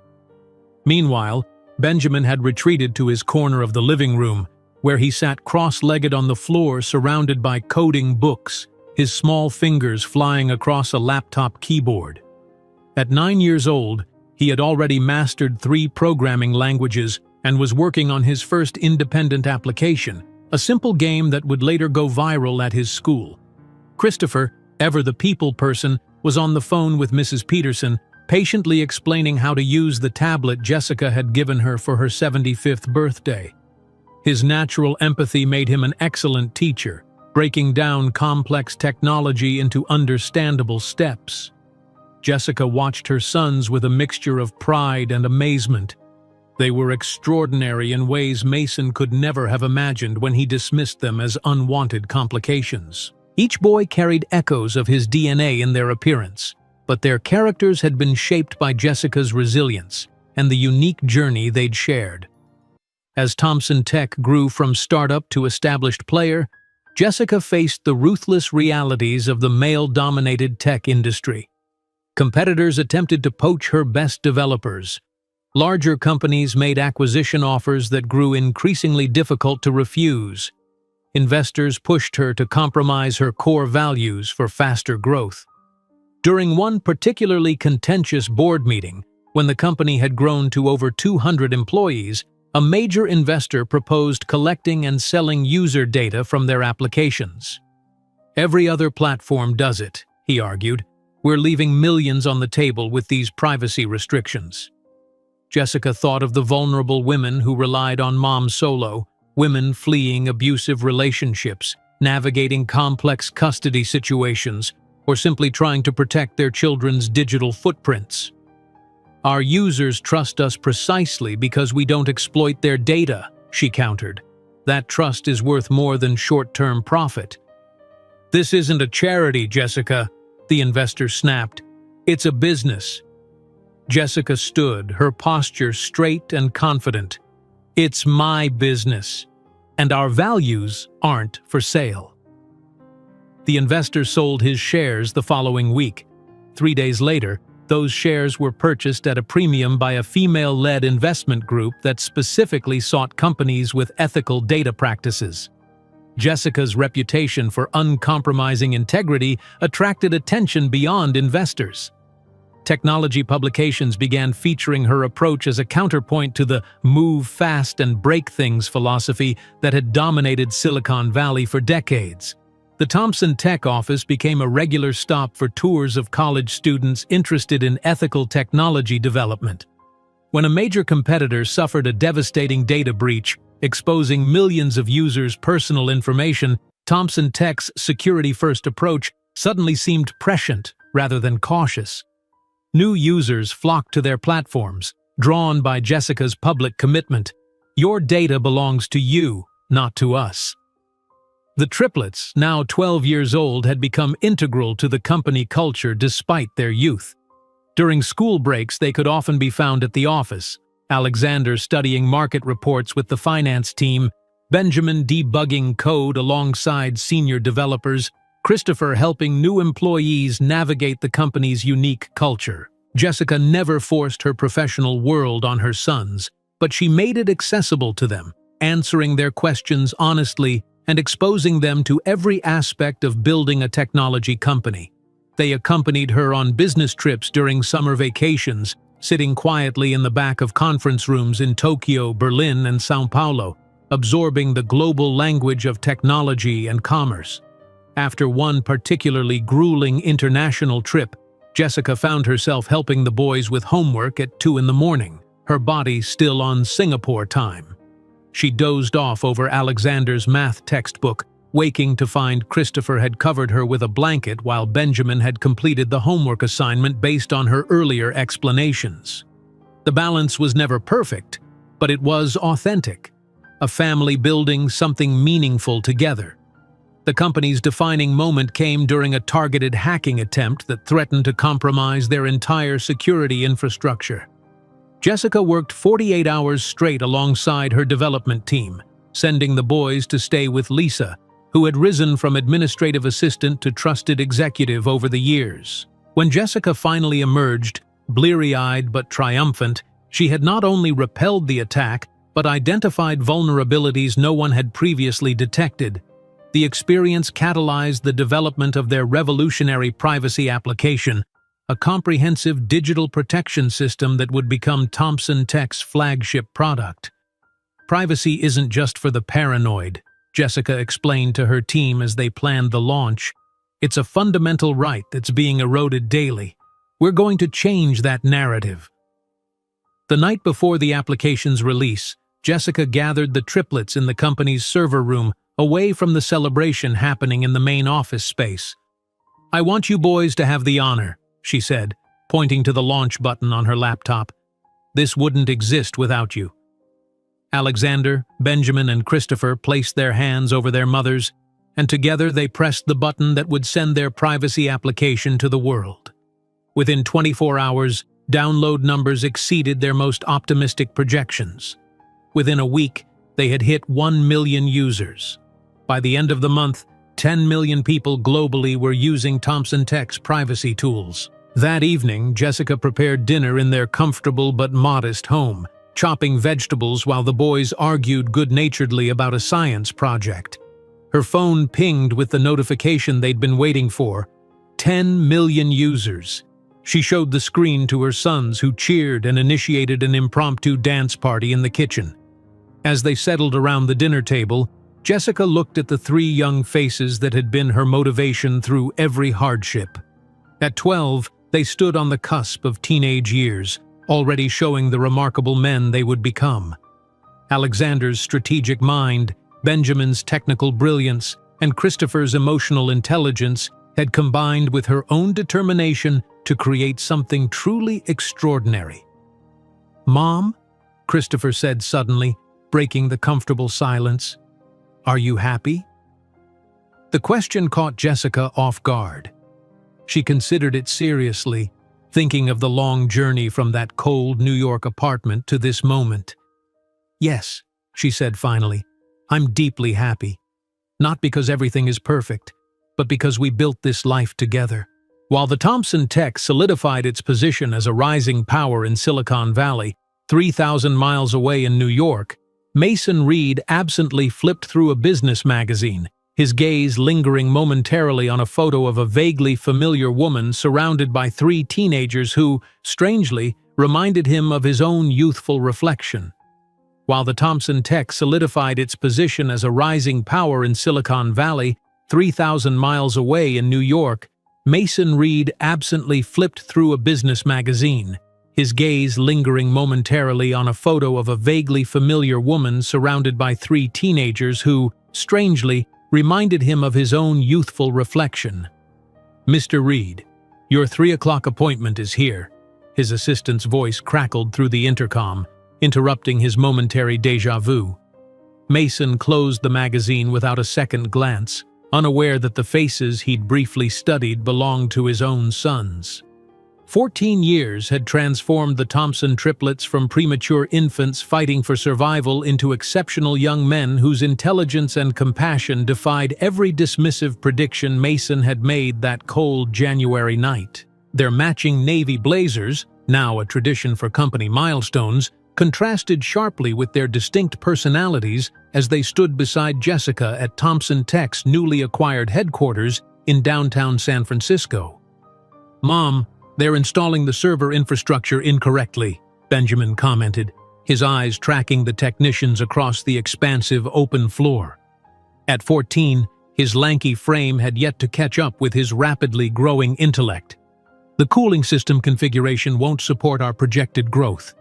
Jessica nodded, making a note on her tablet. "Draft an email to the project manager with your recommendations. Copy me, but use your own assessment." Alexander, already developing the sharp jawline that would eventually mirror Mason's, consulted his own device.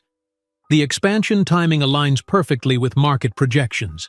Asia-Pacific adoption rates exceeded our targets by 17% last quarter." "Your quarterly analysis was spot on," Jessica acknowledged, pride evident in her voice. The board was impressed. Christopher, whose emotional intelligence balanced his brother's analytical and technical strengths, observed a new employee struggling to navigate the unfamiliar office. With a reassuring smile, he excused himself to offer assistance, introducing the nervous newcomer to several colleagues along the way. Jessica watched her sons with quiet amazement. The company that had begun in a garage apartment now employed over 2,000 people across 3 continents, with a valuation exceeding $3 billion. Thompson Tech's revolutionary approach to privacy protection had transformed the digital security landscape, with their flagship application protecting over 70 million users worldwide. "The Tokyo team is online for the development update," Lisa announced, now Jessica's executive assistant and one of her most trusted advisors. "And the MIT admissions officer confirmed they'd be delighted to meet with the boys during your Boston trip next month." "MIT already?" Jessica raised an eyebrow. "They're only 14. Lisa smiled. Apparently, Benjamin's neural network presentation at the Young Innovators Conference caught their attention. They're interested in all 3 boys for their advanced placement program. That evening, as Jessica prepared dinner in their comfortable home overlooking the bay, she marveled at how ordinary their family rituals remained despite their extraordinary circumstances. Success had afforded them security and opportunities, but she had consciously maintained the groundedness that had sustained them through harder times. "Mom, can we discuss the Foundation's expansion into rural areas?" Christopher asked, setting the table with careful precision. His passion project, teaching technology skills to children in shelters and underserved communities, had grown from a small local initiative into a nationally recognized nonprofit under Thompson Tech's charitable arm. After dinner, Jessica promised, Alex wanted to review the Tokyo proposal first. Benjamin looked up from his laptop where he'd been refining his latest language processing algorithm. "I completed the Japanese translation module. It's outperforming Google's accuracy by 7% on colloquial phrases." "That's remarkable," Jessica replied, serving the pasta she'd prepared, still making family meals herself despite having the means to hire a chef.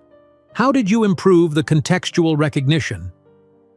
As Benjamin launched into a technical explanation that would challenge most PhDs in computational linguistics, Jessica caught Alexander watching her with unusual intensity.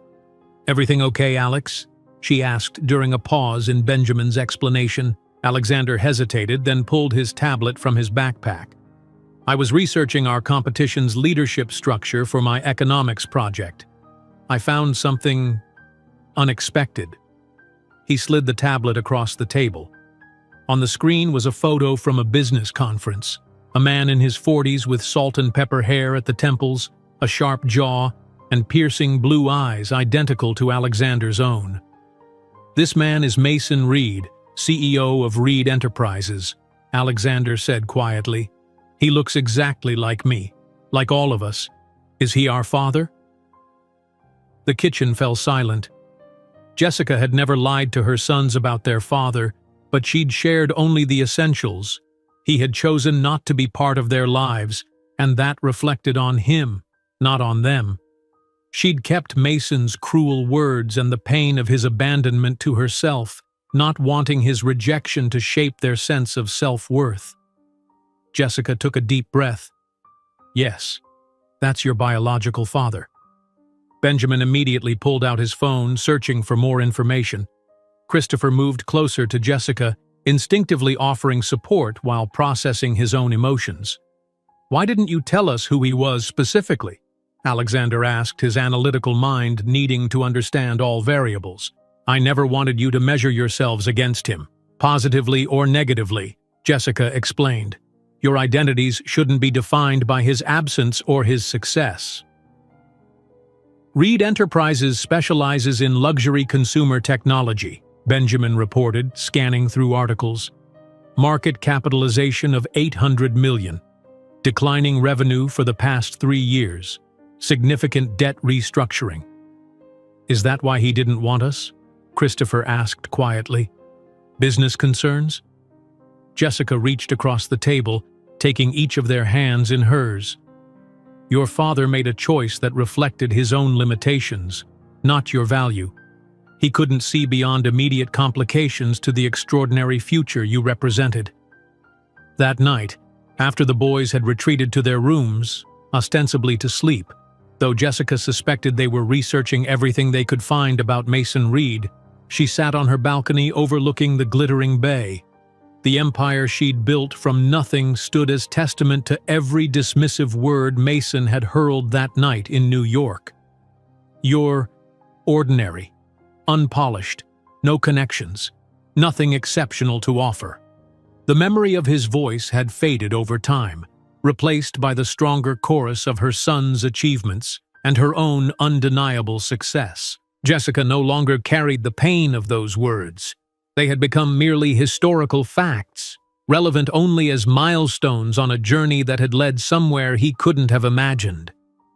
2 weeks later, Jessica led the triplets into Thompson Tech's main conference room for their first official board meeting. At 14, they weren't voting members, but Jessica believed in exposing them to all aspects of the business. Several board members had initially questioned the appropriateness of teenagers attending, but their skepticism evaporated within minutes. Alexander dissected the quarterly financial projections with the precision of a seasoned analyst, identifying 3 overlooked market opportunities in emerging economies. Benjamin outlined technical improvements that would reduce server costs by 22% while improving performance. Christopher presented a communication strategy for addressing privacy concerns in educational settings that demonstrated remarkable insight into institutional decision-making. "They're extraordinary," whispered a silver-haired board member to Jessica as the presentation concluded. "Harvard will be fighting for them in a few years." "MIT, actually," Jessica replied with a small smile. "They're already on the radar for advanced placement." As they left the meeting, her phone chimed with an email notification. The subject line caught her attention immediately. "Invitation, Annual Technology Innovation Forum, Keynote Speaker Request." The prestigious event, held yearly in New York, traditionally featured CEOs from established technology giants. Never in its 20-year history had a woman been invited as the keynote speaker. "Boys, how would you feel about a trip to New York next month?" Jessica asked, showing them the invitation. "They want me to deliver the keynote at the Innovation Forum." "The same forum where Gilmore announced the first commercially viable quantum interface?" Benjamin asked, eyes widening. "And where Chen revealed holographic storage technology?" Alexander added. "Will we get to see where you used to live?" Christopher asked, always focused on the personal element. Jessica hesitated. "We could. It's not much to look at. Just an old apartment building in the Bronx." "It's part of our story," Christopher said simply. As the trip preparations advanced, Jessica received notification of the complete attendee list. She scanned it briefly, noting potential investors and partners, unaware that among the hundreds of names, Mason Reed, CEO, Reed Enterprises, would change the trajectory of their carefully constructed lives. That same week, the results of the boys' advanced placement tests arrived. Jessica opened the envelope at the kitchen table, the triplets hovering anxiously nearby. Alexander Thompson, she read. Percentile ranking, 99.8 in analytical reasoning. Alexander's face remained serious, but a smile tugged at the corners of his mouth. Benjamin Thompson, percentile ranking, 99.8 in applied mathematics. Benjamin nodded once, as if confirming his own internal calculations. Christopher Thompson, percentile ranking, 99.8 in linguistics and communication. Christopher beamed openly, embracing his brothers, who returned his enthusiasm with varying degrees of physical demonstration, Benjamin with a slight pat, Alexander with a fist bump. Later that evening, as Jessica worked in her home office, Benjamin appeared in the doorway, his expression troubled. "What if we inherited more than just his appearance?" he asked without preamble. "What if we have his selfishness too, his capacity to abandon people?" Jessica set aside her work immediately. "Benjamin, listen to me. You three have something Mason never had, genuine compassion and the ability to think beyond yourselves. I've watched you grow for 14 years. You're nothing like him where it counts. But genetics provide possibilities, not certainties," Jessica interrupted gently. "Your actions define you, not your DNA. Every day you three make choices that prove you're extraordinary human beings, not just brilliant minds." The following week, as Jessica practiced her keynote speech in their living room, the triplets offered feedback with their characteristic blend of precision and support. "The middle section needs more concrete examples," Alexander suggested, marking notes on his copy of the speech. "The technical terminology in paragraph 7 might lose the non-specialist audience," Benjamin observed. "Your voice dropped when you talked about starting with nothing," Christopher noted. "That's the most powerful part. Don't minimize it." Jessica revised accordingly, marveling at how completely their collaboration had evolved.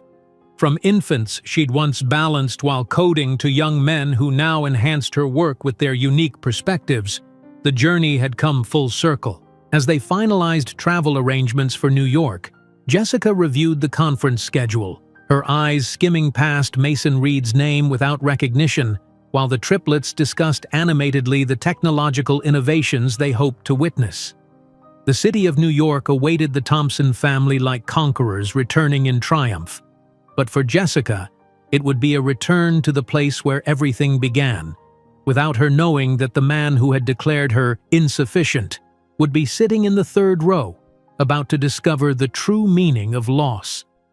The city of New York awaited the Thompson family like conquerors returning in triumph, but for Jessica, it would be a return to the place where everything began, without her knowing that the man who had declared her insufficient would be sitting in the third row, about to discover the true meaning of loss. Jessica gazed out the window of their suite at the Fairmont Hotel, the Manhattan skyline glittering like a constellation of earthbound stars. 15 years had passed since she'd left this city, pregnant and alone, with nothing but determination and 3 tiny heartbeats to sustain her. "Mom, the car service confirmed they'll pick us up at 6 tomorrow," Alexander announced, his reflection appearing beside hers in the window. At 14, he stood nearly at her shoulder, his features sharpening daily into a face she had once loved and then learned to forget. "Perfect," Jessica replied, turning from the view to survey the spacious suite where her sons were preparing for tomorrow's momentous event. Benjamin sat cross-legged on the sofa, making final adjustments to the presentation slides she would use. Christopher meticulously arranged 3 identical navy suits on the respective beds in the adjoining room. "The forum organizers sent over the final schedule," Benjamin said without looking up from his tablet. "You're scheduled for 9:15, directly after the welcome address. Maximum impact." Jessica nodded, a flutter of anticipation rising in her chest. Tomorrow she would stand before the global technology elite not as the desperate, abandoned waitress she'd once been, but as the CEO of a multi-billion-dollar company revolutionizing digital security. The symmetry was not lost on her, returning triumphant to the city that had witnessed her lowest moment. "Will you mention how you started?" Christopher asked, always attuned to the emotional undercurrents. "About us, I mean?" Jessica smiled softly. "Yes, our beginning is an essential part of the Thompson Tech story." Later that evening, as her son slept in the adjoining room, Jessica rehearsed her speech one final time before the mirror. Her reflection showed a confident woman in her early 40s, her simple but elegant black dress a far cry from the second-hand clothes of her waitressing days. Success had not erased the determination in her eyes, only tempered it with wisdom and quiet confidence.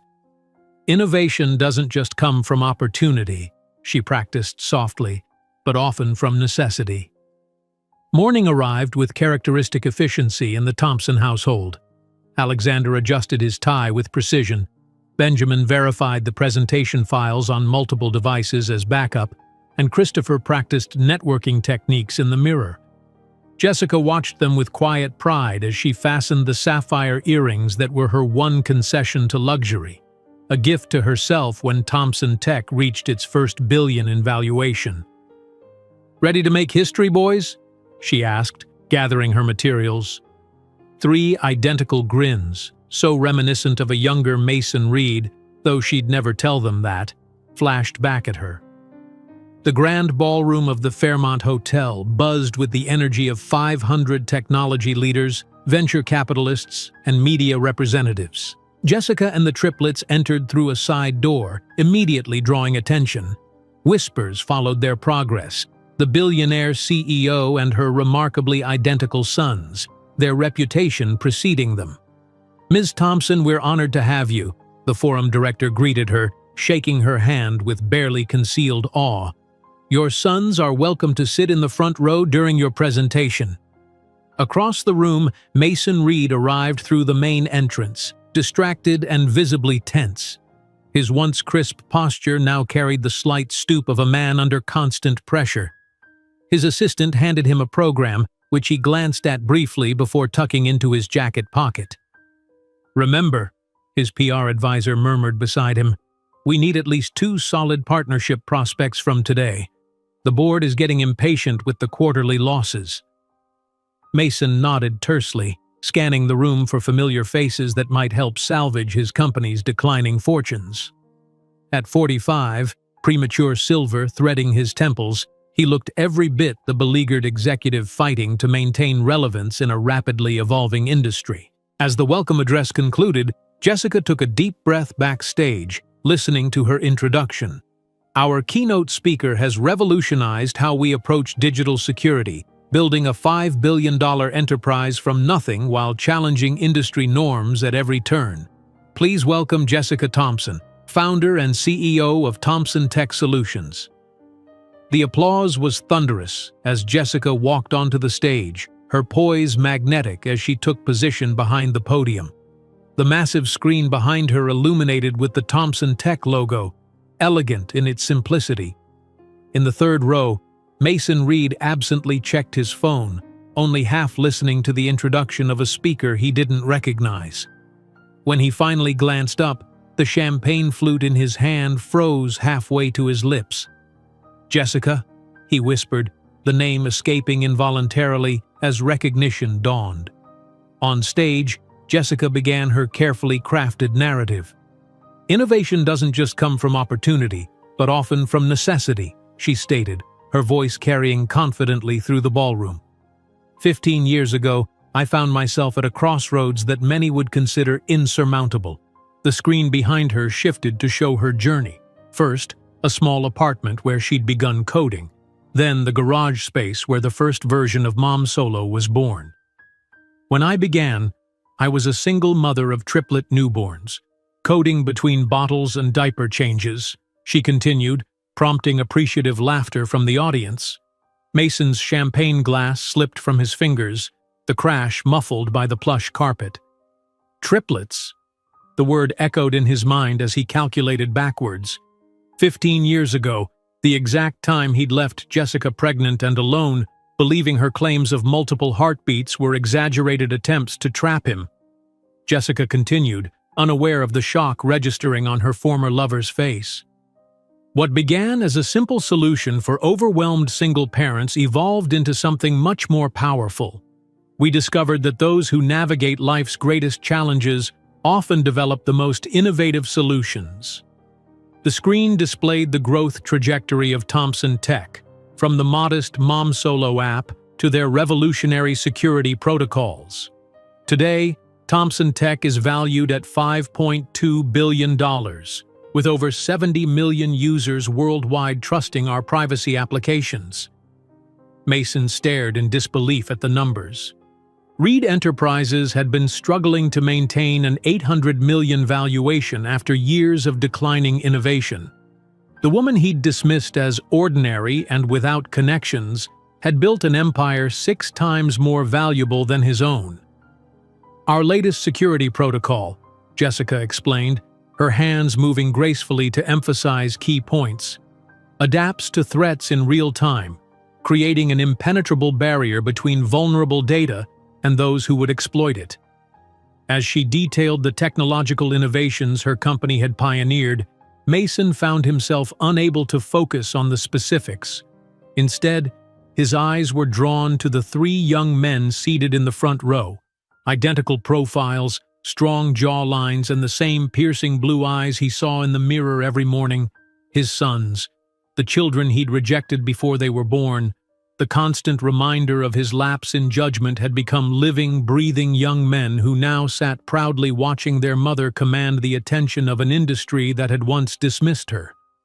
The final portion of Jessica's presentation included a video showcasing Thomson Tech's social responsibility initiatives. The screen filled with images of the triplets teaching coding classes in underserved communities, their confidence and articulation belying their 14 years. "My sons have taught me that our greatest technology is the human capacity to overcome adversity," Jessica concluded as the video ended.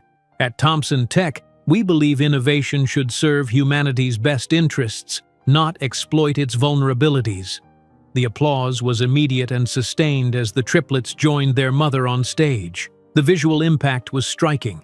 3 young men with identical features flanking the woman who had raised them single-handedly while building a technological empire. Mason sat frozen in his seat, the ovation happening around him as if in another dimension. Everything he valued, success, recognition, legacy, stood embodied in the family he had discarded. The sons who should have carried his name were instead living testaments to Jessica's triumph over his cruelty. During the reception that followed, Mason tried repeatedly to approach Jessica, but she remained constantly surrounded by admirers and potential partners.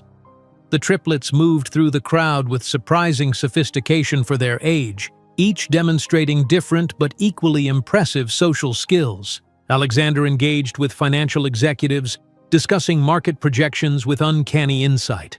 Benjamin captivated a group of engineers with his detailed knowledge of quantum encryption. Christopher effortlessly charmed everyone from waitstaff to tech moguls with his genuine interest and emotional intelligence. Mason watched from a distance, nursing a scotch and gathering courage.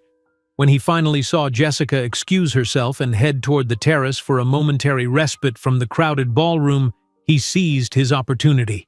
The evening air carried a slight chill as Jessica stepped onto the terrace, taking a deep breath away from the constant conversation.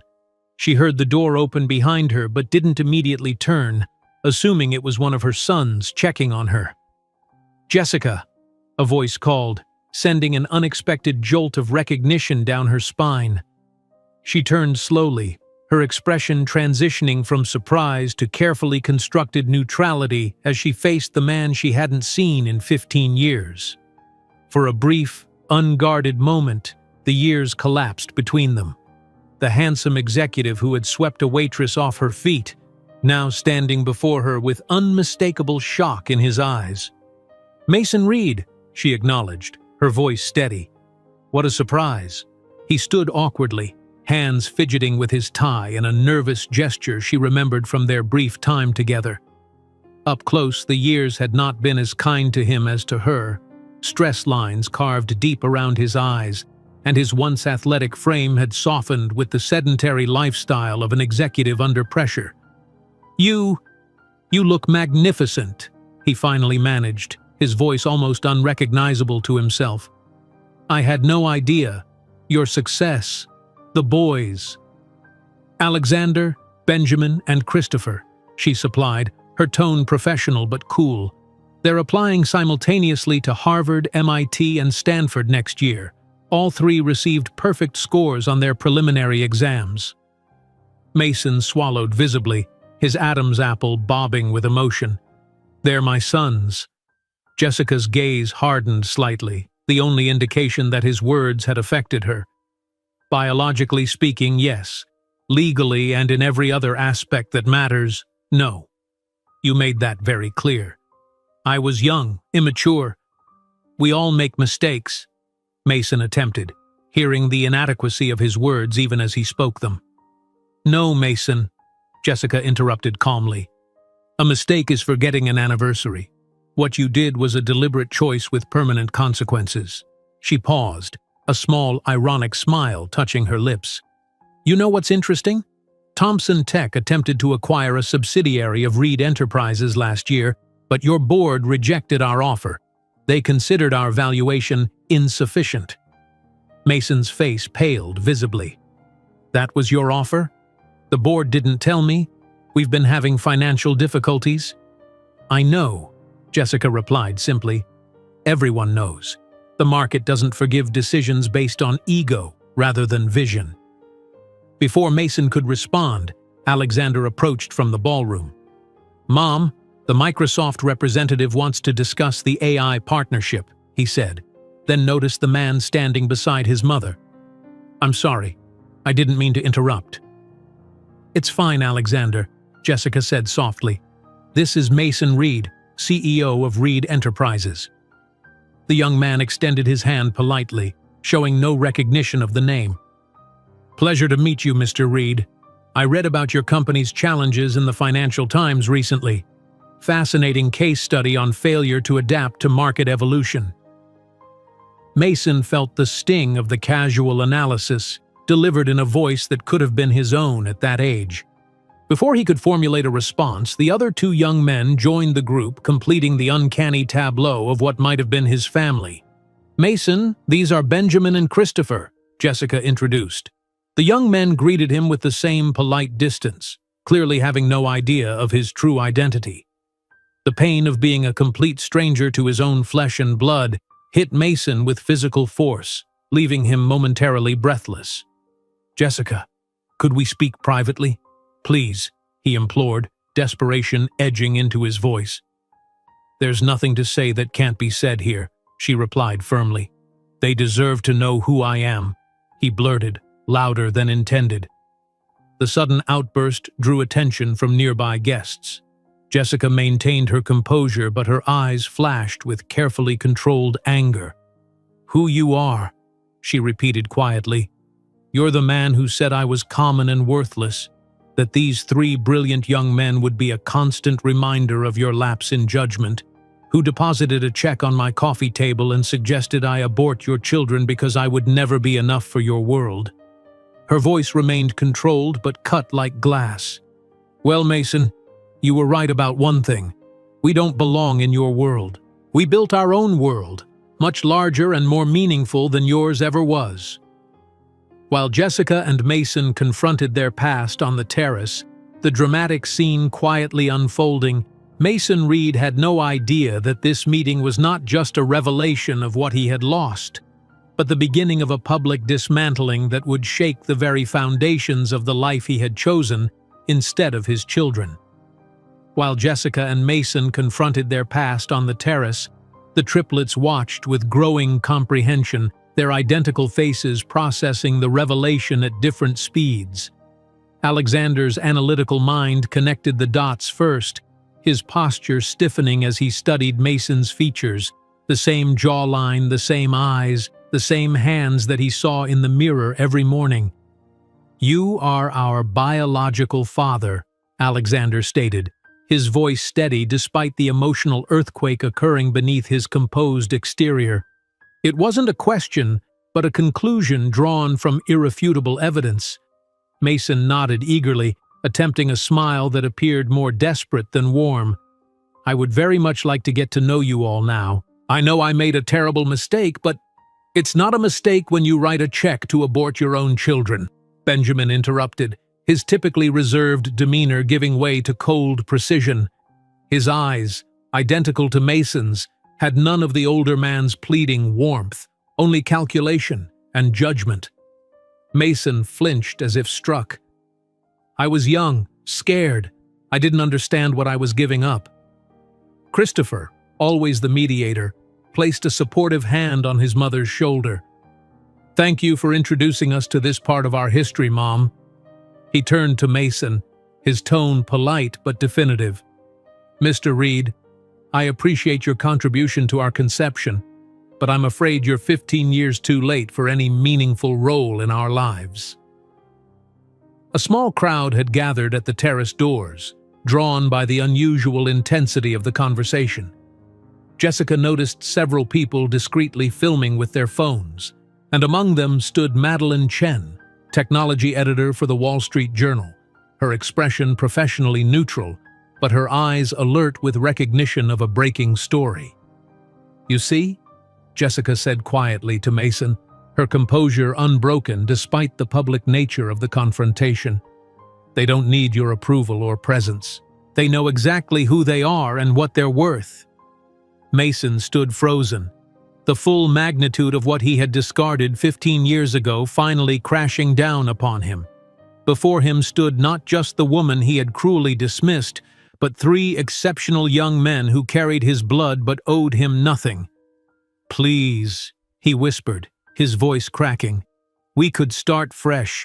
I could—" "Your company is failing, Mr. Reed," Alexander interjected with brutal efficiency. "Is that why you're suddenly interested in family connections? Perhaps hoping to leverage our mother's success?" The color drained from Mason's face. "That's not— I wouldn't—" "Mom," Benjamin said calmly, "the Taiwanese delegation is waiting to discuss the Asia expansion. Shall we?" He deliberately turned his back on Mason, creating a physical barrier between his mother and the man who had abandoned them. Jessica nodded, allowing her sons to escort her back toward the ballroom. She paused only briefly, turning to deliver a final statement to Mason.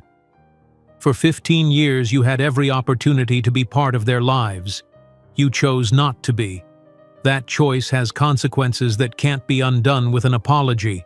As they walked away, Mason stood alone on the terrace, watching the family he might have had disappear into the crowd that eagerly parted for them. Inside, whispers had already begun circulating, fragments of the confrontation spreading through the gathering of influential tech leaders like wildfire. By morning, the digital world had transformed a private confrontation into public spectacle. The scene on the terrace, captured by multiple attendees, exploded across social media and tech news sites. Headlines appeared with devastating speed. CEO of Reed Enterprises exposed as absent father of Thompson Tech heirs. Tech's most inspiring success story takes new turn. Thompson triplets confront biological father. Billionaire who rejected family now faces company collapse. Mason awakened to his phone buzzing incessantly with notifications. His PR team had sent 37 urgent messages overnight. The stock tracking app showed Reed Enterprises shares down 11% in pre-market trading.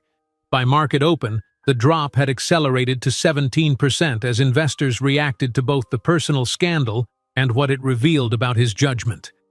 In his Manhattan penthouse, Mason sat on the edge of his bed, scrolling through the coverage with increasing horror. The narrative forming online was devastating. The cold-hearted executive who had abandoned his pregnant girlfriend and rejected his sons contrasted with the extraordinary woman who had raised brilliant children while building a tech empire. Every publication seemed to feature side-by-side photos. Mason looking haggard and desperate on the terrace. Jessica poised and confident on stage with their sons. His phone rang. His latest fiancée, a 25-year-old socialite who had been in Paris during the conference. "Mason? What the hell is happening? My friends are sending me links about children you abandoned? Is this true?" Before he could formulate a response, another call came in. The chairman of his board. "Emergency meeting at 10. Don't speak to anyone until then." The cascade continued throughout the morning. Potential investors canceled meetings. Current partners requested clarification calls. His sister, with whom he maintained a distant relationship, texted simply, "How could you?" Desperate to control the narrative, Mason ordered his assistant to send an extravagant flower arrangement to Jessica's hotel suite, along with a handwritten note expressing regret and requesting a private meeting. Within an hour, the arrangement was returned to the lobby, the note unopened. Next, he attempted emails to Thompson Tech's corporate address, crafting careful messages about bridging the past and exploring synergies between our companies. The responses came from Lisa, Jessica's executive assistant. "Ms. Thompson appreciates your correspondence but is not available for discussion." By afternoon, Mason's desperation reached new heights. He sent 3 custom-made watches to the hotel, one for each son, with notes highlighting their shared genetic traits and expressing pride in their accomplishments. These too were returned with a formal note, "The Thompson family respectfully declines your gifts."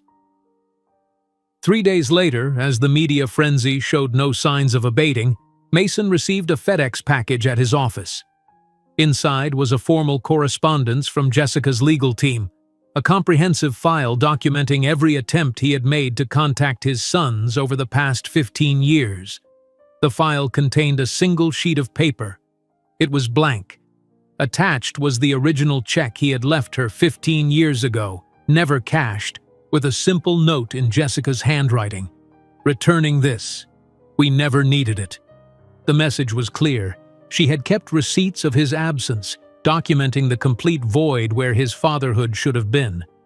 The uncashed check, the physical embodiment of his callous dismissal, had been preserved as evidence rather than destroyed in anger. Mason hired private investigators to discover more about his sons, desperate for any information that might help him forge a connection. The reports that came back only deepened his sense of loss. Alexander was a national chess and mathematics champion, his strategic thinking already the subject of academic case studies. Benjamin had developed a neural translation program that outperformed Google's in certain language pairs. Christopher led a foundation teaching technology to children in shelters, the same foundation to which Jessica donated millions annually. When Reed Enterprises' stock continued its downward spiral, dropping 35% over 3 weeks, the board called another emergency meeting. Mason sat at the head of the conference table, surrounded by grim faces and accusing eyes. "The damage to our brand is incalculable," the chief marketing officer reported. "We're seeing contract cancellations from female-led companies and family-oriented businesses. The Thompson contrast is killing us." "This will pass," Mason insisted, his voice lacking conviction. "All scandals do." The CFO slid a document across the table. "Our quarterly projections are catastrophic. 3 major investors have pulled out. We're looking at potential bankruptcy within 8 months unless something changes dramatically." "What do you suggest?" Mason asked, already knowing the answer would involve his departure. "A strategic partnership or acquisition," the CFO replied carefully. "Someone to stabilize the company while we rebuild our reputation." "Thompson Tech," the COO said quietly. "They're expanding aggressively. They might consider acquiring our development division." The irony was not lost on anyone present. Mason's abandoned family now represented Reed Enterprises' best hope for survival. As Reed Enterprises began seriously considering bankruptcy, Mason made a desperate decision. Without calling ahead or requesting an appointment, he appeared at the Thompson Tech campus in San Francisco, offering the security guard a $100 bill. "I just need 5 minutes," he pleaded, his designer suit wrinkled from the red-eye flight. "Please tell Ms. Thompson that Mason Reed is here regarding an urgent business matter." The guard, recognizing him from the news coverage, called upstairs with obvious skepticism. To Mason's surprise, after a brief conversation, he received a visitor badge.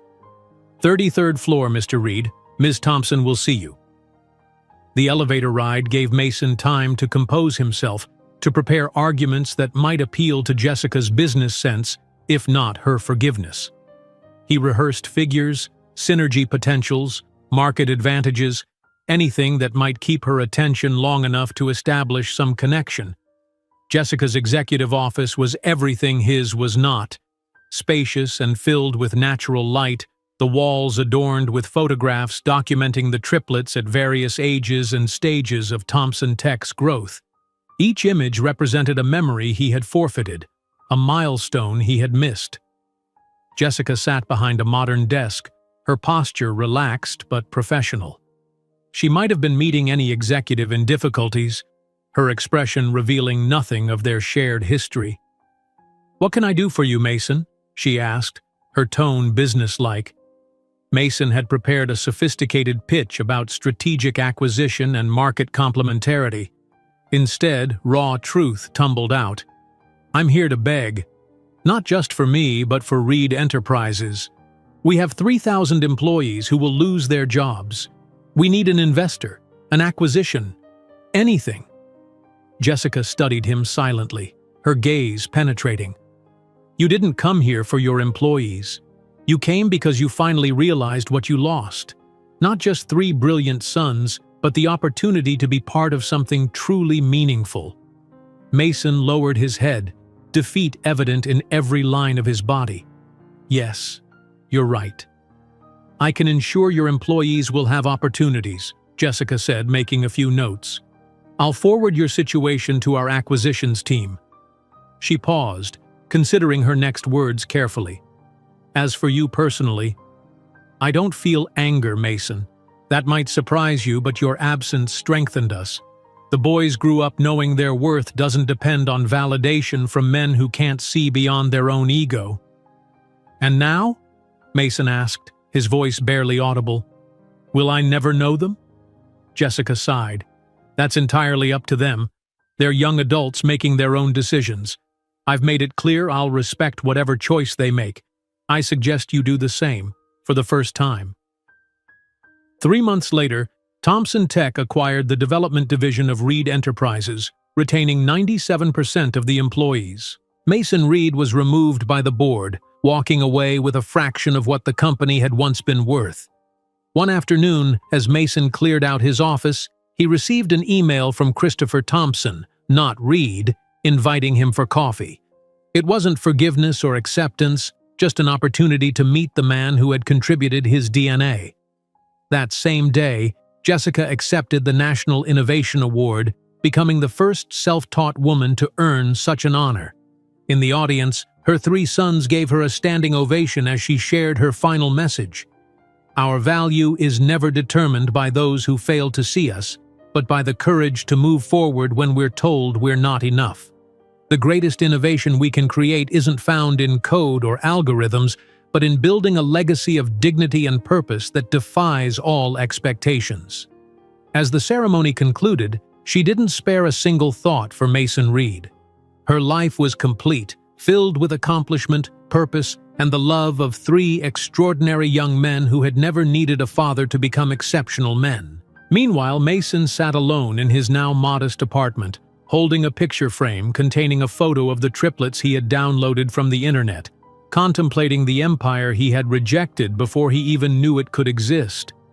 Meanwhile, Mason sat alone in his now modest apartment, holding a picture frame containing a photo of the triplets he had downloaded from the internet, contemplating the empire he had rejected before he even knew it could exist. The morning light filtered weakly through the blinds of Mason's Upper East Side apartment, now a far cry from the sprawling penthouse he'd occupied just months earlier. The downgrade had been necessary after the board's generous severance package proved less substantial than expected once his debts were settled. He placed the framed photo on his coffee table next to the morning's Financial Times, whose headline announced Thompson Tech's latest acquisition, a cybersecurity firm that would extend their reach into government contracts. The intercom buzzed, jarring Mason from his contemplation. His lawyer, Richard Winters, had arrived for their scheduled meeting. Mason straightened his posture and adjusted his shirt cuffs, small gestures from a lifetime of projecting confidence he no longer felt.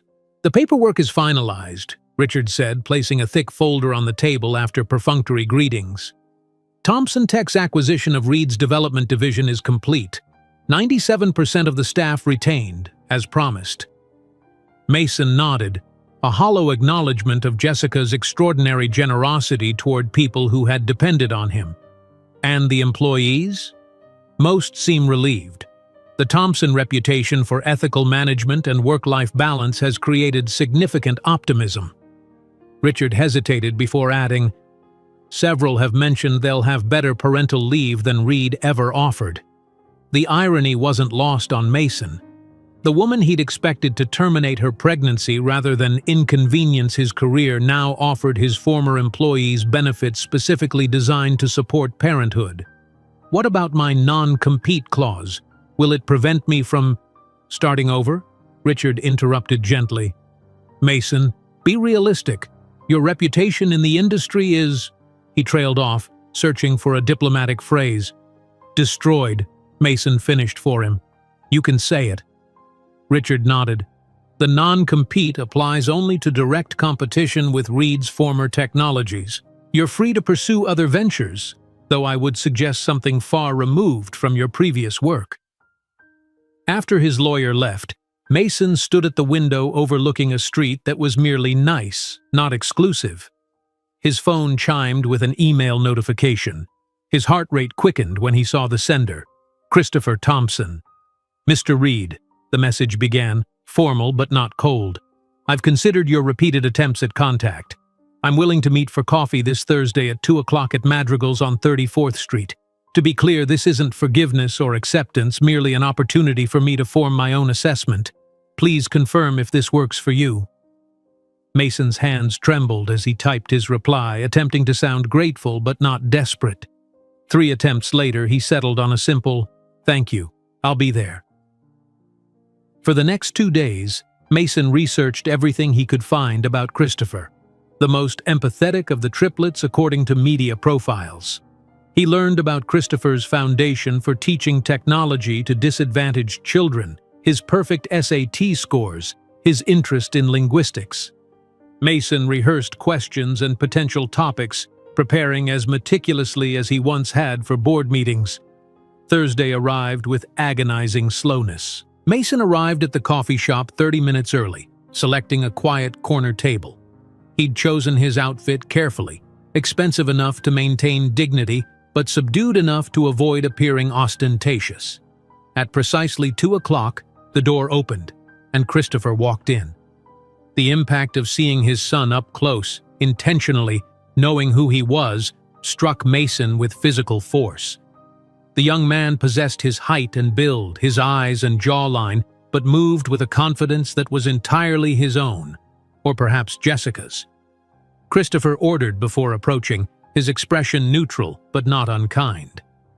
"Mr. Reed," he said, extending his hand as he sat down. "Thank you for coming," Mason replied, fighting the urge to stare at the young man's face, a mirror to his own at that age, yet fundamentally different. "Please call me Mason." Christopher nodded, taking a sip of his tea before speaking.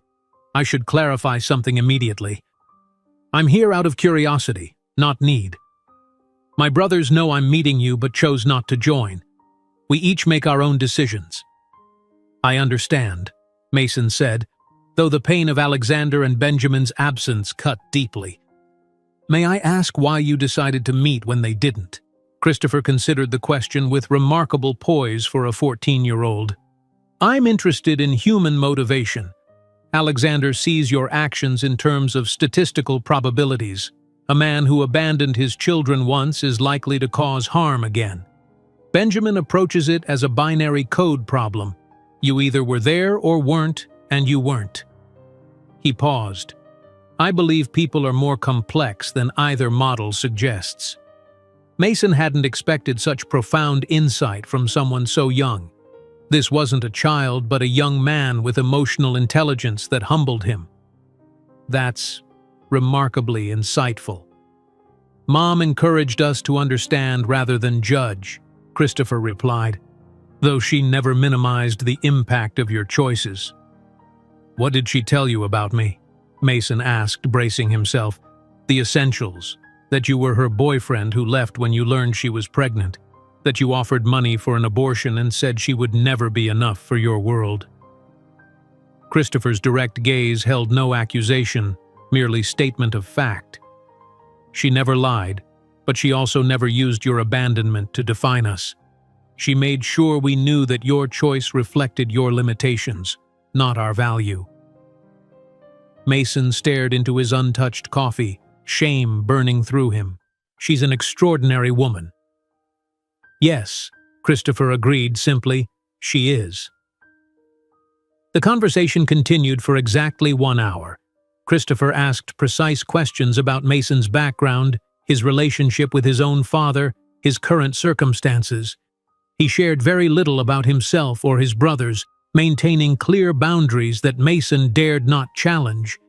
When Christopher stood to leave, Mason fought the urge to beg him to stay longer. "Thank you for meeting me," Mason said, hating the desperation in his voice. Christopher nodded. "I can't promise anything beyond today. My brothers may never want contact, and I haven't decided about future meetings, but I'll think about what you've shared." As Christopher walked away, Mason remained seated, watching his son disappear into the crowded street. The meeting had been both more and less than he'd hoped for. Not forgiveness, but not complete rejection either. Just an hour of borrowed time with one of the 3 extraordinary human beings he had carelessly discarded. That evening, while Mason contemplated his ambiguous encounter with Christopher, Jessica stood on a different stage across town. The National Innovation Awards, held in the grand ballroom of the Metropolitan Museum of Art, represented the pinnacle of recognition in the technology sector. As the first self-taught woman to receive the honor, Jessica's presence generated palpable excitement. The triplets sat in the front row, Alexander and Benjamin flanking the empty seat Christopher had occupied before stepping out to meet Mason. None of them knew about his coffee meeting yet. Christopher would tell them later, in his own way. Jessica Thompson reimagined not just what technology could do, but whom it could serve, the presenter announced. From a single application created between diaper changes to a multi-billion-dollar enterprise that has transformed digital security, her journey exemplifies innovation born of necessity and vision. Jessica ascended the steps to thunderous applause, accepting the Crystal Award with the grace that had become her trademark. Standing before the podium, she surveyed the room filled with the same industry titans who might once have dismissed her, many of whom now sought her approval and partnership. "Innovation is often portrayed as a flash of genius in privileged circumstances," she began. "But my experience suggests it's more frequently born in moments of challenge, when conventional paths are closed and we must forge new ones." As she spoke, images appeared on the screens behind her, the original interface of Mom Solo, early team photos showing her with the triplets as toddlers in the office, the current Thompson Tech campus with its on-site childcare facility and family-friendly policies. 15 years ago, I found myself at a crossroads that many would consider insurmountable. Pregnant with triplets, abandoned, with limited resources and no safety net. The conventional wisdom said I should lower my expectations, that success in technology wasn't compatible with single motherhood. Jessica paused, her gaze finding her sons in the audience. Alexander sat with perfect posture, pride evident in his usually stoic expression. Benjamin nodded slightly, acknowledging the journey they'd shared. Christopher's seat remained empty, his absence a silent testament to the complexity of healing and boundaries. Our value is never determined by those who fail to see us, but by the courage to move forward when we're told we're not enough.